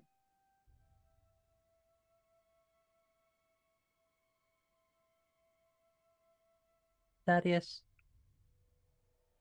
Yes? Why don't you hold on to me just in case? The hallways are getting a little bit thinner, and I'd like to keep you close just to make sure you're safe. That is most polite of you and very helpful. Did you know that during Forkbridge's second founding, which happened about 333 years ago, there was actually a very fascinating, and he starts going into this historical details, like just sharing his knowledge as he's sticking closer to you and just keeps talking and talking. Look, the tribes are my job. This gives Sable a moment to step towards Enluara. They would have preferred to tell Vivi, but since Thaddeus is now right next to Vivi, Sable, knowing they don't have the wherewithal to really understand the subtleties, will sort of sidle up to Enluara, and this time very quietly. I saw in his papers he's under a lot of stress. He might get fired. I saw something about this was his last chance. His last chance to do what? Yuan will say. Ask. No. I didn't have time to read the letter. This is odd. I don't feel particularly trustworthy of this person. Yes, we do not trust him too. But he seems harmless. How are your wounds? And then Sable suddenly remembers, oh wait, there's like that look of like, oh shit, I can do this. And then in your minds, you suddenly hear, I don't know if you can talk to each other this way, but I saw something about him maybe getting fired from the Seekers and that this was his last chance, but I don't know what it was about. I think if you think at me, I can hear you. I don't know how this works.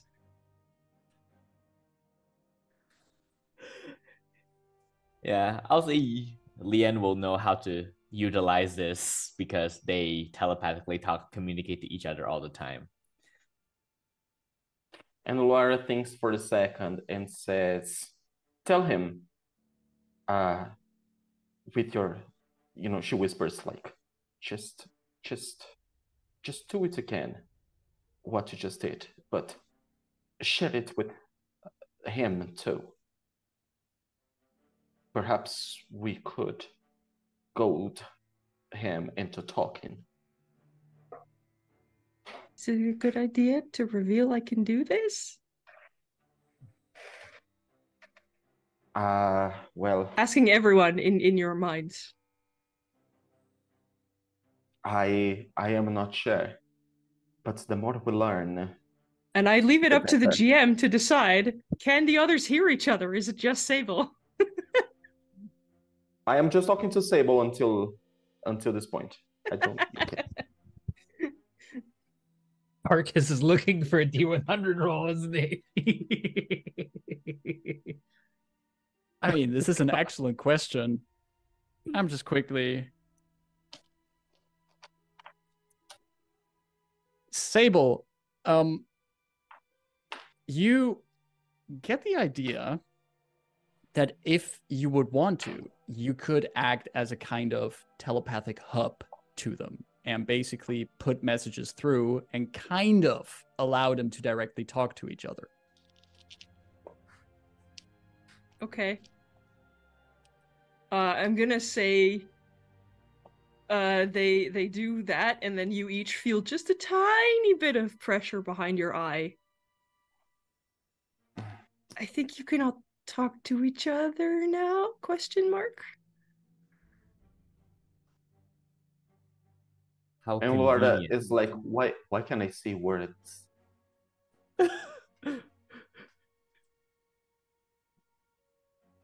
And Luara thinks that, and Lian, both you and Yao both hear that in their heads as well.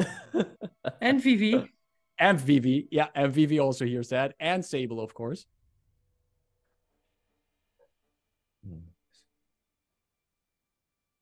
And to which, while Thaddeus was walking next to Vivi, he looks at Vivi as if he kind of noticed something briefly changing in her behavior.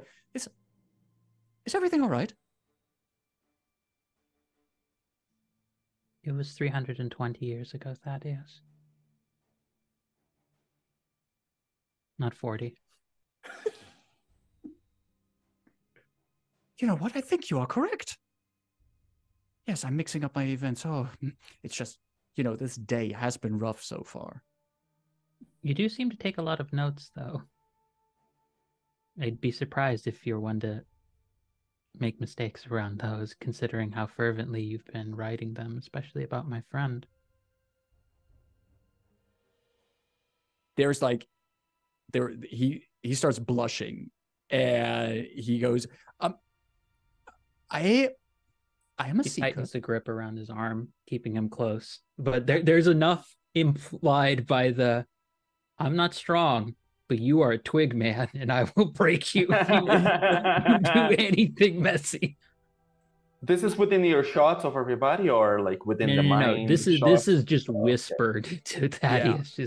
She's very much like letting him know, I'm watching you, motherfucker. I am a seeker. It is my job to observe and to document, catalog, And you are traveling with a fascinating party.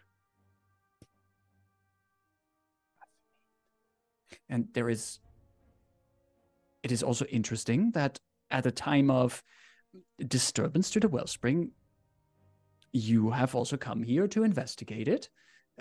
I am not a man who believes in fate, but certain coincidences are fascinating.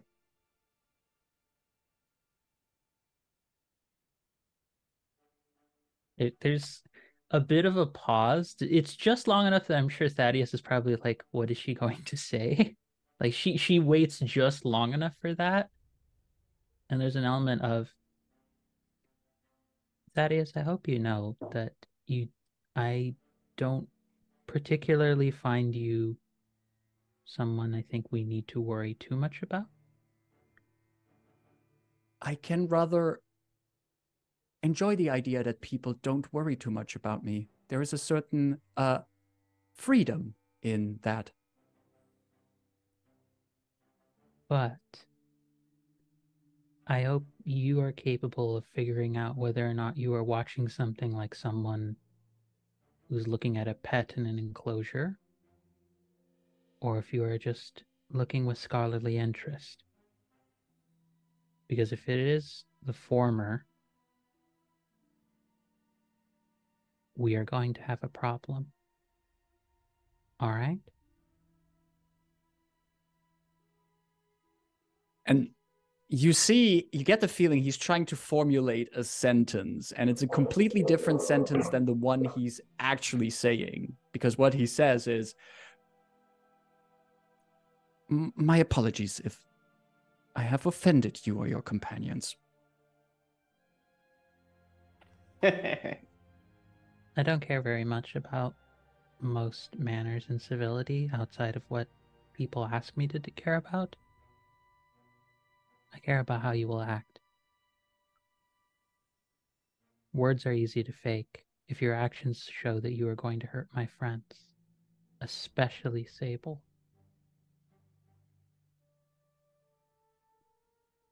Rest assured that the bare attempt of me trying to hurt anyone would most certainly end in more pain for me than for whoever I'm trying to hurt.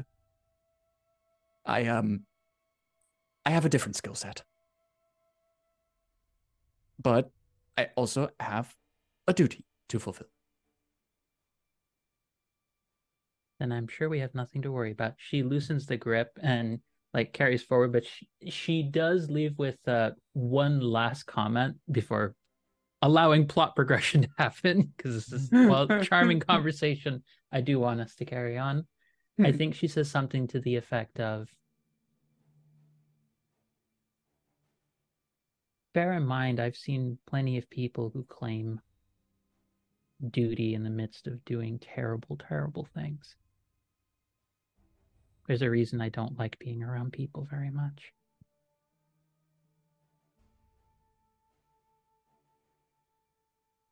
Especially that mark. Like, you get the feeling that, again, Thaddeus really wants to say something, but you see that last remark really changes his expression to one of, he's really trying to show that he knows where you're coming from, but he's fumbling his words, trying to put something on, and then just says, you have my word. I will behave. Carrying on, just keeps walking like the most awkward pair of gal pals that have ever existed ever. Carrying on. And Vivi, as you move on, a little bit above table question. Vivi's, well, the individual known as Emanuele, which was briefly asked about last session, is a very smart and technologically versed person. Is that correct? Yep, I've described him very much as the perfect synthesis of a nature nerd and a tech nerd. He's but specifically Magitech that is more on the like side of actual like devices that one could use, implement, or ride. Whereas Vivi's more on the arcane infusion and like alchemy side, not quite alchemist, but closer to that range, because it's more in the spirit of what her mother was like. As you finish up your casual conversation with Thaddeus, the party and you take a turn, and you spot something peculiar. There's a bit of pipe work running along the fairly low ceiling here that at first you're not sure what you're seeing because the lighting here isn't perfect. But then you see that there's parts of where the pipes might have been broken at some point, damaged. They have been fixed by something that looks like a blend between metal and plant growth. A blend of organic elements and material elements, as if someone has just used a bit of natural magic to tell the pipes to heal themselves. And it immediately reminds you of something that Emanuele would do.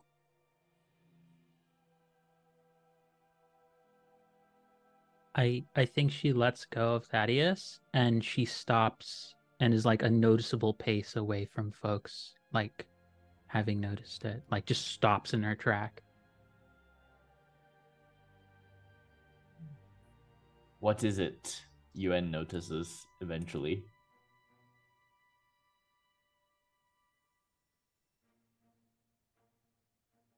It can't be.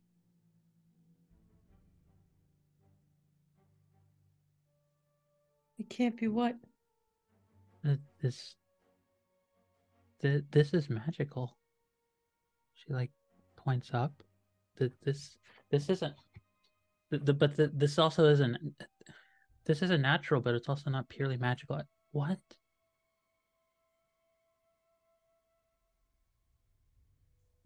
The pipe work here. It's different than the rest of it. It's begun to sort of mesh and weave over itself, like it's been told to stitch itself back up together. But this isn't purely.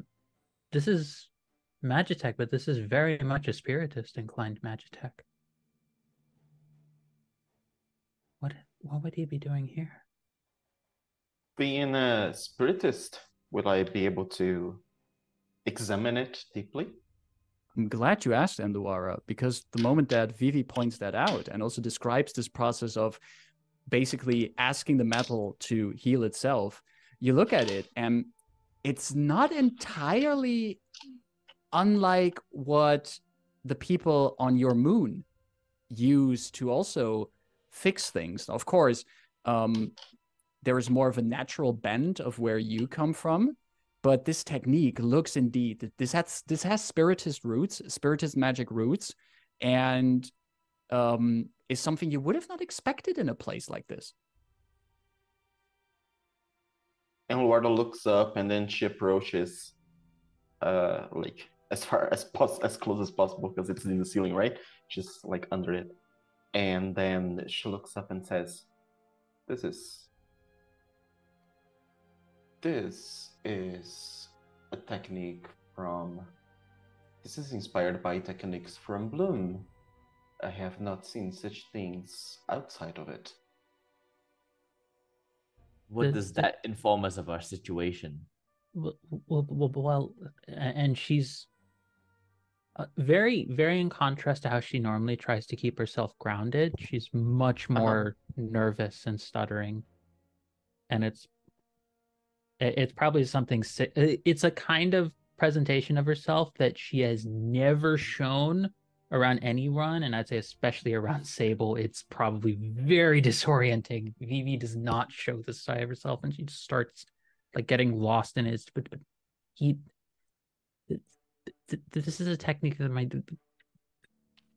my dad would he's been working on this for a while. At least the last time that I saw him,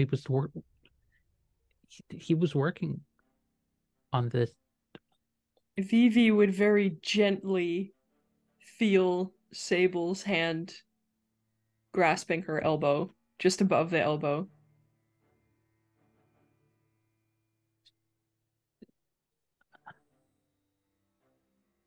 This is my dad's work. At least it's very similar to what he was working on. What was he doing here? Or at least what is his work doing here?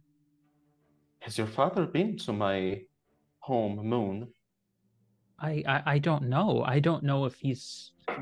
I haven't seen him in years. Since he last left, he occasionally went across the planet, maybe even visited a moon or two. But I haven't heard from him. I don't know if he's ever really been off planet in recent times. It was a very long time ago when he went to go visit the moons.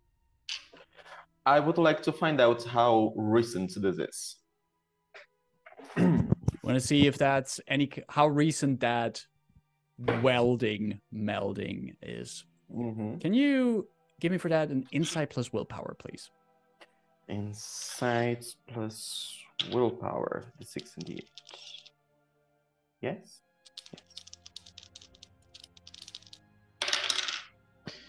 I got an 8 total. 8 total. Yeah. I don't have Fabula points. I would reroll that too. Hard to tell how old it exactly is. It looks familiar, but you can't really tell how old it is. Let us move. We shall find more answers. Because I'm curious and because Entropist has weird timey-wimey stuff, can I try? Ooh. Sure. Give me an insight plus willpower.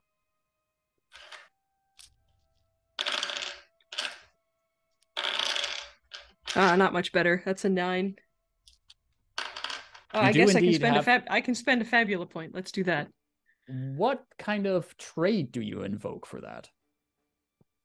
My totally not an eldritch being with weird timey-wimey powers. I think the technical term for that is it is a fundamental thing of the Entropist class to do. Yeah, that's true.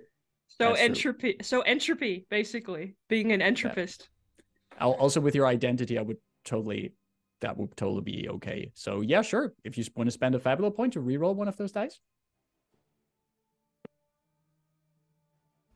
That's much better. That's an 11. An 11. You focus on this place, and there is a brief flash in your mind where you just see the outlines of a hand touching these pipes and the pipes starting to heal themselves. You don't know exactly how you know this, but you get the feeling that this isn't older than a day.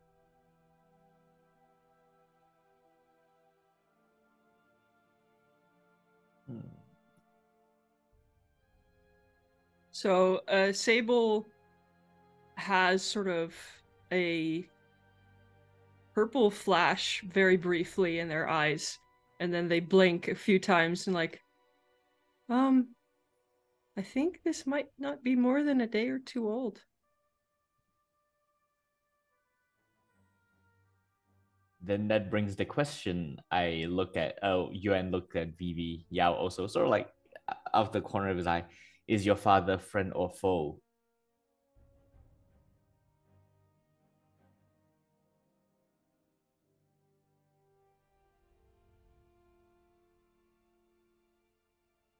I would say if Sable was like putting a hand to like right above Vivi's elbow, there is a definite moment of like Sable feeling Vivi's arm tense up extremely hard, like almost into a fist, and then she releases it. I am very inclined to think he wouldn't be involved with anything terrible. He's only ever thought about technology and its development for the good of people.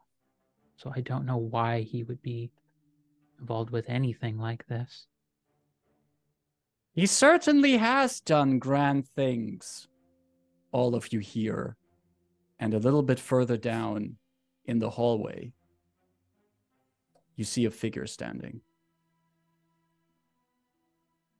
White clothing, a hood over his head, and just the hint of glass from underneath the hood. Long arms that almost reach the ground that now move up and then are crossed in front of the fairly skinny chest. It certainly was inspiring to work with him temporarily.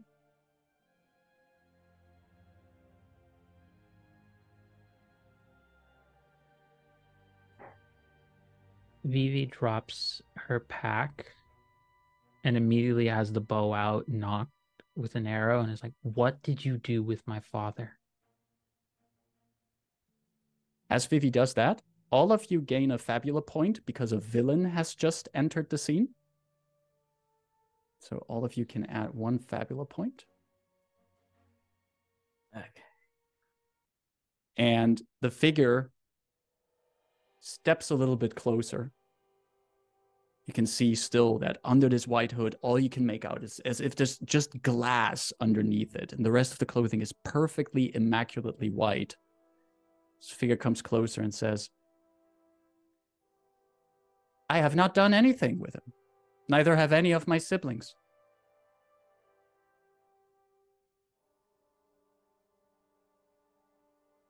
But I do have to admit, the stars align curiously for both the father and the daughter to cross my path.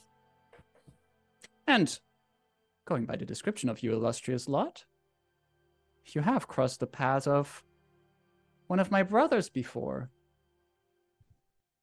A boy with a wolf.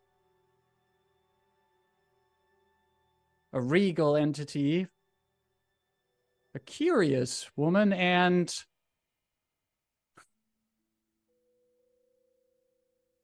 a strange, small person.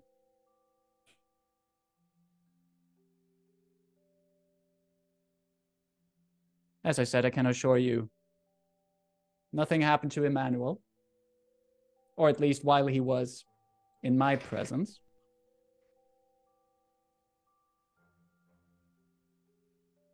You shall cease speaking in riddles, or you'll die here. Riddles?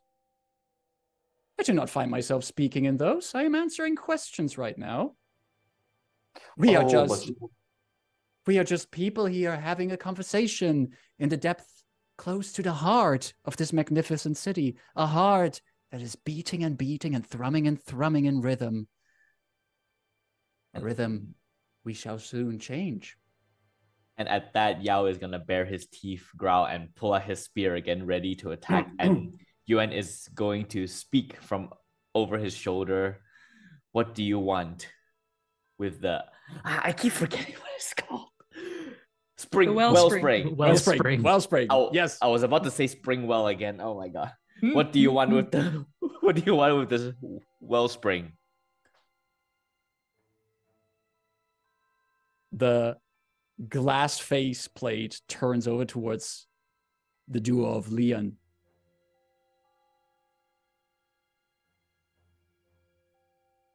We want to continue what we started. Continue a plan that has been moving for the last 10 years. Raise something from what others consider fallen. But for it, we need the vessel. What vessel? You are so curious. Asking questions, looking for those related by blood. Yet you carry with yourself your own enigmas. I am intrigued, I must say. If it is answers you seek, just follow. And with that, the figure dissolves into dark smoke and vanishes, having spent a Ultima point to escape.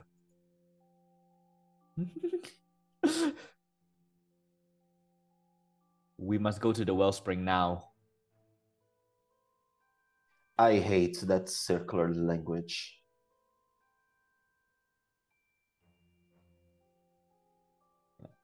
Do we know? Sorry, go ahead. No, you go first. I was going to ask how Thaddeus has reacted to this. Thaddeus is standing there and he's shaking. He's quivering and is just completely confused at this point. Quivering because he's afraid or because he's confused? I think if he had to pick between one of the two, it would be afraid. I turn to him and says, "You spout what you know, little man, or else we have no reason to keep protecting you here." But I don't know anything. I just these white clothed figures. They have been. Sometimes we saw them at dig sites of the Seekers. They just appeared, and sometimes they would talk with some of us, and sometimes they would just stay and observe. I didn't know this person would be here. Do you know what he intends to do? It's one of the things my order tries to find out. It's one of the things I'm supposed to try and find out. I wanna find out how truthful this individual is being, how much he might be hiding. I would, without any rolls, I would give you that at this point, all of you would be able to tell that Thaddeus is honest at this point. He's telling you the truth. Had you spoken of this before, we would have helped you. I cannot just go around and share the Seeker's business with everyone.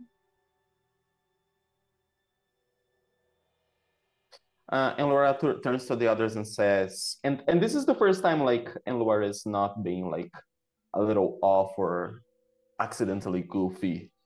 And then she turns and says, "Let us press onwards. We must find answers. And you, scientist, you might just as well find your chance of redemption." Oh, yes.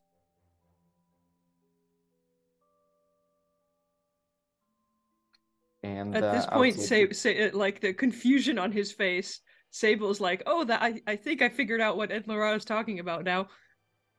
I may or may not have seen that letter a little bit." Oh, well, I have to make sure that the order knows that I'm worthy of my position. And I'm glad for any assistance, but I will also do my best to not be in the way of whatever business it is you have here.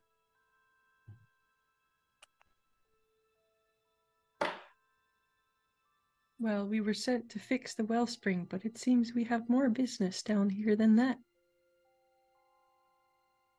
Yes, we should find that man before he does what he wishes with the wellspring.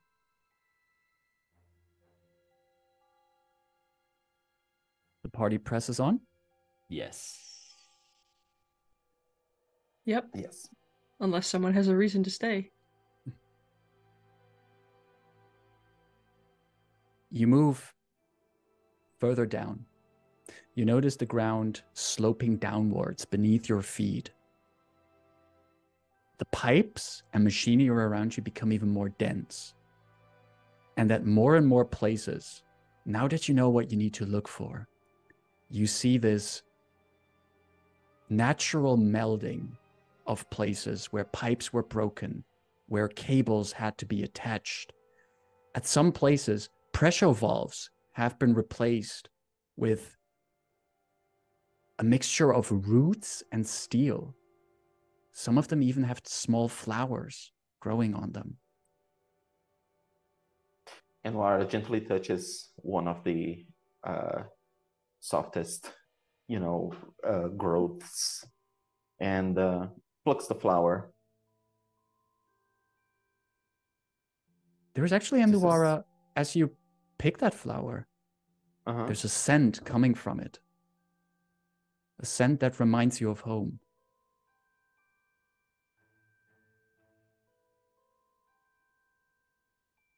I did not expect to see these little things here. Talking about scent, Yeah. the actual air around you is no longer the murky smell of sewage and dirt. The air is fresh, clean, even warm. Not too warm. Perfect temperature for a thin jacket. Your steps don't echo as much as they did before, as if something muffles the sound. And then, the more you move on, the closer you get, you hear a sound. A rhythmic beat, created by pumps and pipes, moving whatever goods goes through them. There's a gentle vibration in the very ground, coming from a humming in the distance. And as you turn the corner, a blue light fills the hallway ahead of you, and you see its source at the end of that hallway. A large gate is opened, and past it you see just this massive crystalline structure radiating with a blue glow, and arcane symbols carved into it in spiral patterns all up its majestic form.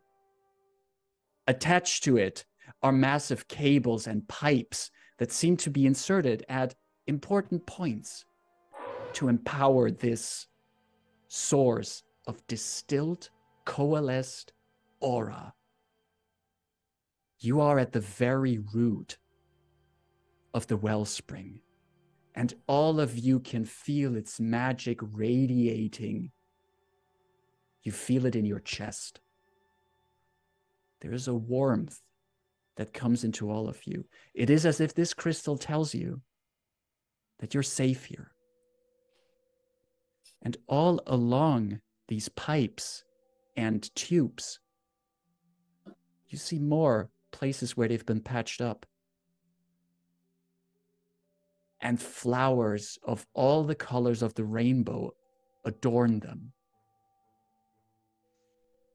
A truly beautiful thing to behold. But as you bring your gaze further down to the actual root of the wellspring, there's a set of consoles, dashboards, control places, dials, buttons.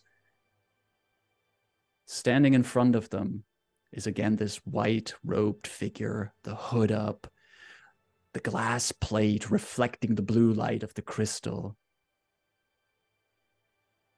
And he's turning towards all of you, raises his long arms, and just says, "Step closer and behold our work, for that you may try to understand it."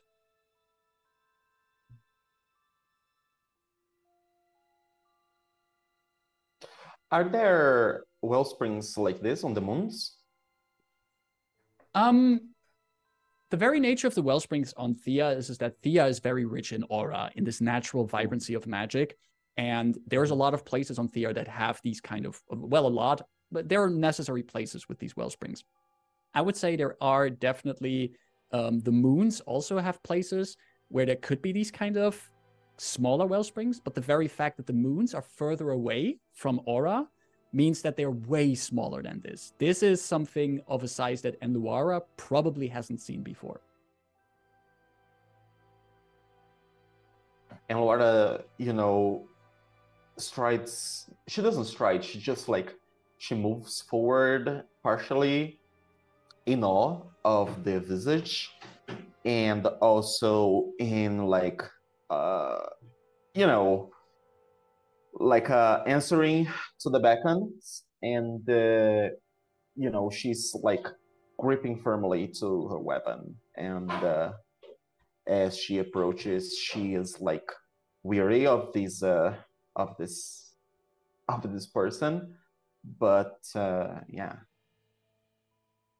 it's as if she's like she's distracted. She's not even like paying much attention at this point to the others. She's lost in the moment.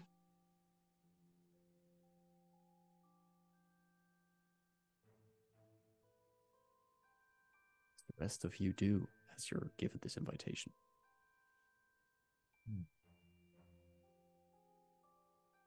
The machinery he's set up looks like it is harming the wellspring. At first, Leon, the two of you would be tempted to think that, but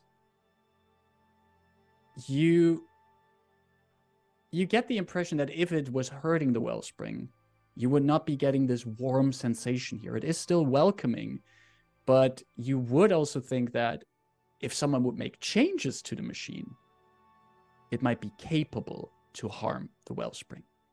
Okay. Then I'll say Yao in the start again was about to just instantly attack this lab coat guy from the start, but again Yuan placate him for a bit, and the two of them will warily step forward to accept his invitation insofar as if he makes any sudden movement towards the console that can be identified as hostile, I'm stabbing.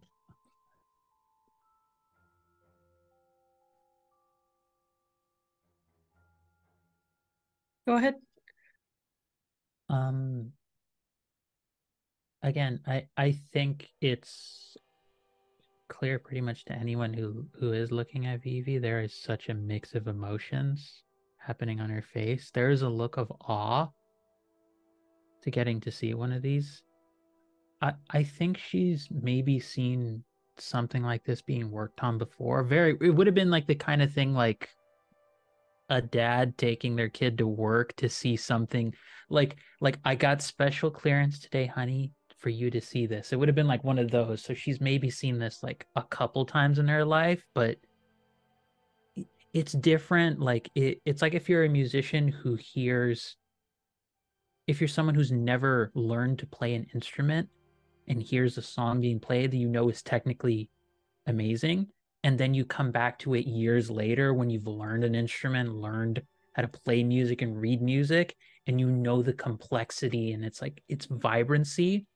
So there's a look of awe on her face, and there's a look of just deep emotion to where she has very knobbly like knees all of a sudden, like she's ready to like collapse and fall over, and almost has tears like ready to stream down her face because she hasn't seen something so much with her dad's work in it in a long time.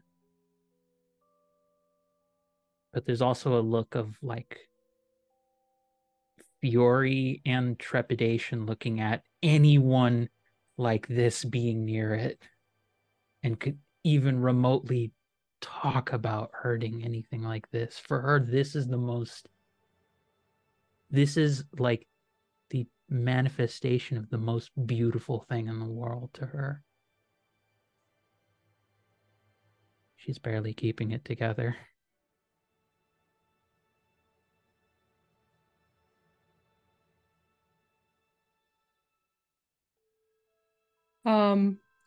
As for Sable, I'm assuming the GM has some idea of how it would affect them, but from my part, because I don't know, Sable is also very much in awe of the power here, feeling like the magic they've cast is nothing compared to something like this. But they can't help but sort of, like a tuning fork, start to vibrate in the same, because their magic also thrums and hums and reverberates, and it starts, and their staff kind of lights up, not like they're casting a spell, but just from the sheer presence of magic, as their magic starts to thrum in the same frequency as the heart, and steps, well, I mean, not like forward next to their friends. What exactly is it you're trying to do here? Sable, as you're matching the rhythm of this place, the rhythm of this magic here, you don't notice this, but everyone else in the party would see that where Sable is standing, the light from the wellspring is currently casting a shadow behind Sable.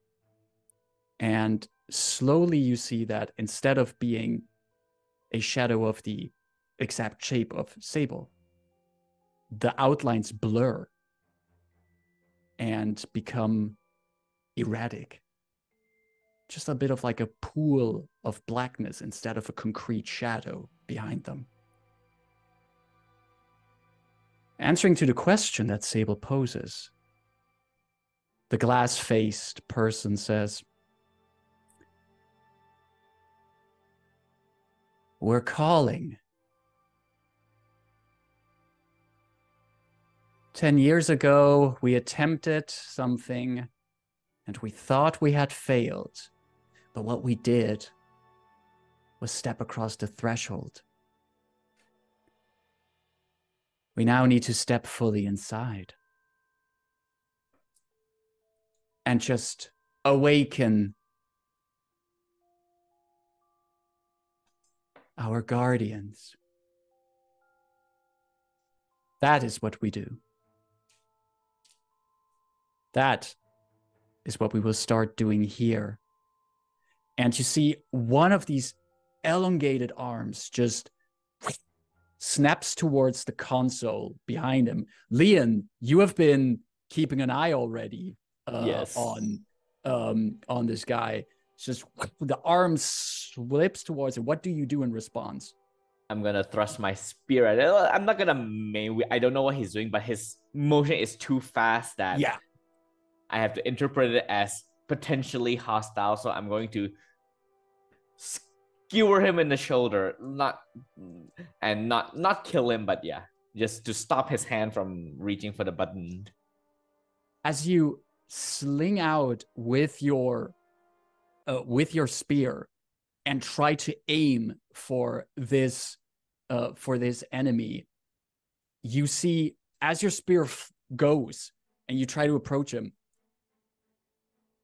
their color in the wellspring shifts for a moment. Just for a briefest moments, the blue shifts to a dark purple. And as it shifts back to blue, coming out of the wellspring, there's two bolts of dark energy that land between you and the white-clothed figure. And from these two bolts manifest flying wheels of darkness. Within their spiked wheels and in their centers, in each wheel, just one furious eye looking at you. As that happens and these dark magic wheels manifest, gazing at the wolf and the boy, the room shudders, and you hear the white-clothed figure just say, "I see you're not really ready for the true answers." In time, all of you will be made ready. And with that view, these circling creatures hovering there, a wellspring being attuned to something it is not meant for, questions asked about a father, where he is, and what his involvement is. We're going to end today's session and pick back up next week. Okay. Throws dice at the camera.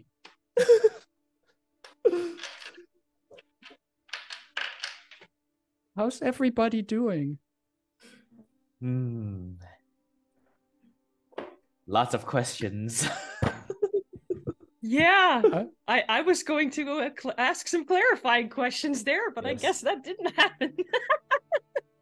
Are the eyes inside the portal Sable's relatives?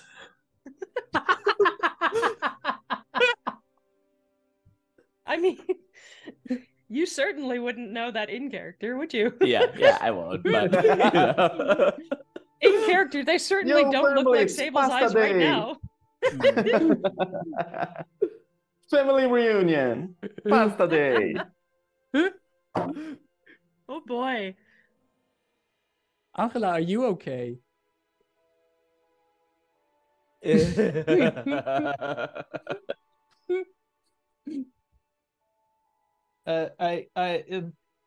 the words of many a possum that has existed prior to my existence,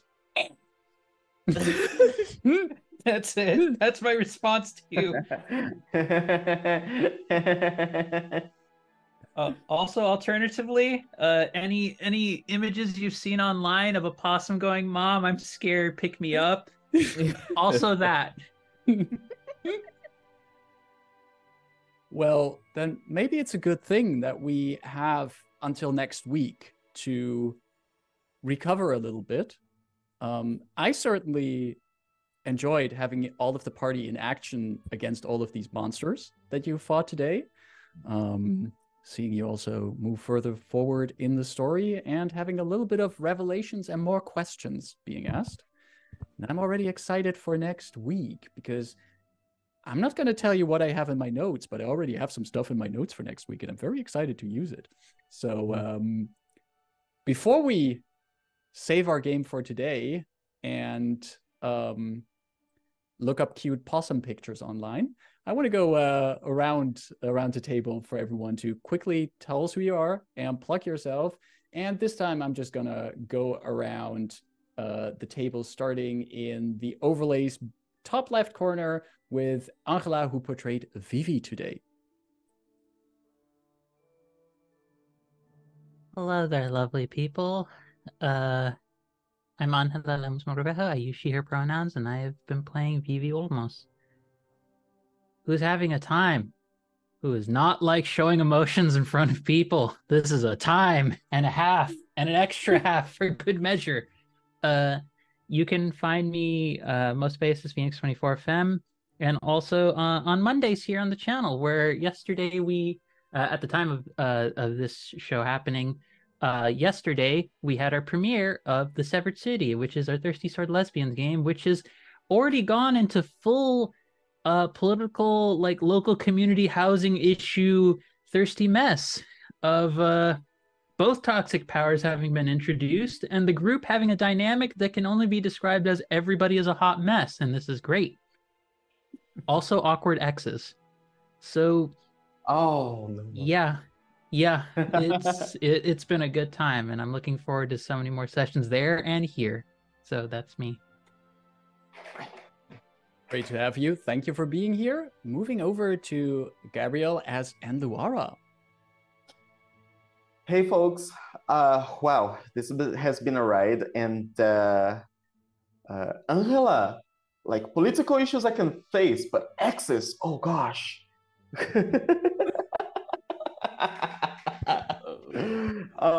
Folks, thank you so much for having me again. You can find me everywhere out of the internet as the Gift of Gabes. Check my games, check my GMing for Hire gig, and I am looking forward to what's gonna happen. Oh gosh, I'm gonna die. Thank you very much, Ariel. Moving further around over to the Never Squid as Sable. Hello, everybody. I'm Nev, your friendly neighborhood squid person. I am an artist and a TTRPG performer and producer. I am around various TTRPG groups and channels, though I'm currently only on this show, which is really good so far. I'm enjoying it a lot, if I say so myself. You can find me at the Never Squid on pretty much all the socials, but primarily Instagram and Blue Sky. And yeah, Sable, the poor cinnamon bun who may not be a cinnamon bun for much longer, but I suppose we'll find out. For those wondering, I have given the GM explicit permission to surprise me, so I'm looking forward to it. And I'm ever so grateful for that. Thank you very much. And moving it over to Nikki as the duo of Liam, Philip as Ewan and Yao. Hey, hello there, I'm Nick. Yeah, this game has been fun. Lots of questions raised, revelations. Can't wait to see how that goes. You can find me on social media as NickSnacked1 with the number 1, where I mostly reblog memes and shit posts. I don't really talk that much, but yeah, and I have not been appearing in or signing up for as many APs as I used to because job, but hopefully next year. Always glad to have you here at the table, Nikki, and glad to have all of you. My name's Marcus, also known as Such Individual, pronouns he, him, and I have been your game master for this game and for the coming sessions of this, which I am looking very forward to. Also, if you enjoyed this game, why don't check out all our other stuff that we have here on Horde of Tales? As Angela already mentioned, we have running on Mondays in the same time slot. We have the Severed City Thirsty Sword Lesbians game running. And you can also check out all the other games that we have run on this channel on our YouTube channel with links below. And you can just directly go to it at youtube.com/Horde of Tales. Also, coming up this week on Friday, we have another round of creator talks where I have the honor to talk with Anya, who is a cosplayer, TTRPG writer, pro GM, and AP performer. We're going to talk about mostly focused talking about designing solo TTRPGs, as Anya has been publishing a few of those and is currently running a Kickstarter for her solo TTRPG, The Apothecary's Apprentice. And we will be having a nice conversation about that and other stuff on our Creator Talk on Friday. Check out all we have on our socials below. Join us on our Discord. And if you enjoyed what you've seen today, come back next week as we continue Six Moon Saga. Next week, same time, same place. Thanks, everyone, for being at our table. Thanks, everyone who came by to watch. Thanks to our producer, Caro, for making sure that all of this runs. # thank your producers. And we'll see you next time. Stay safe, enjoy, and see you soon on Horde of Tales. Bye-bye.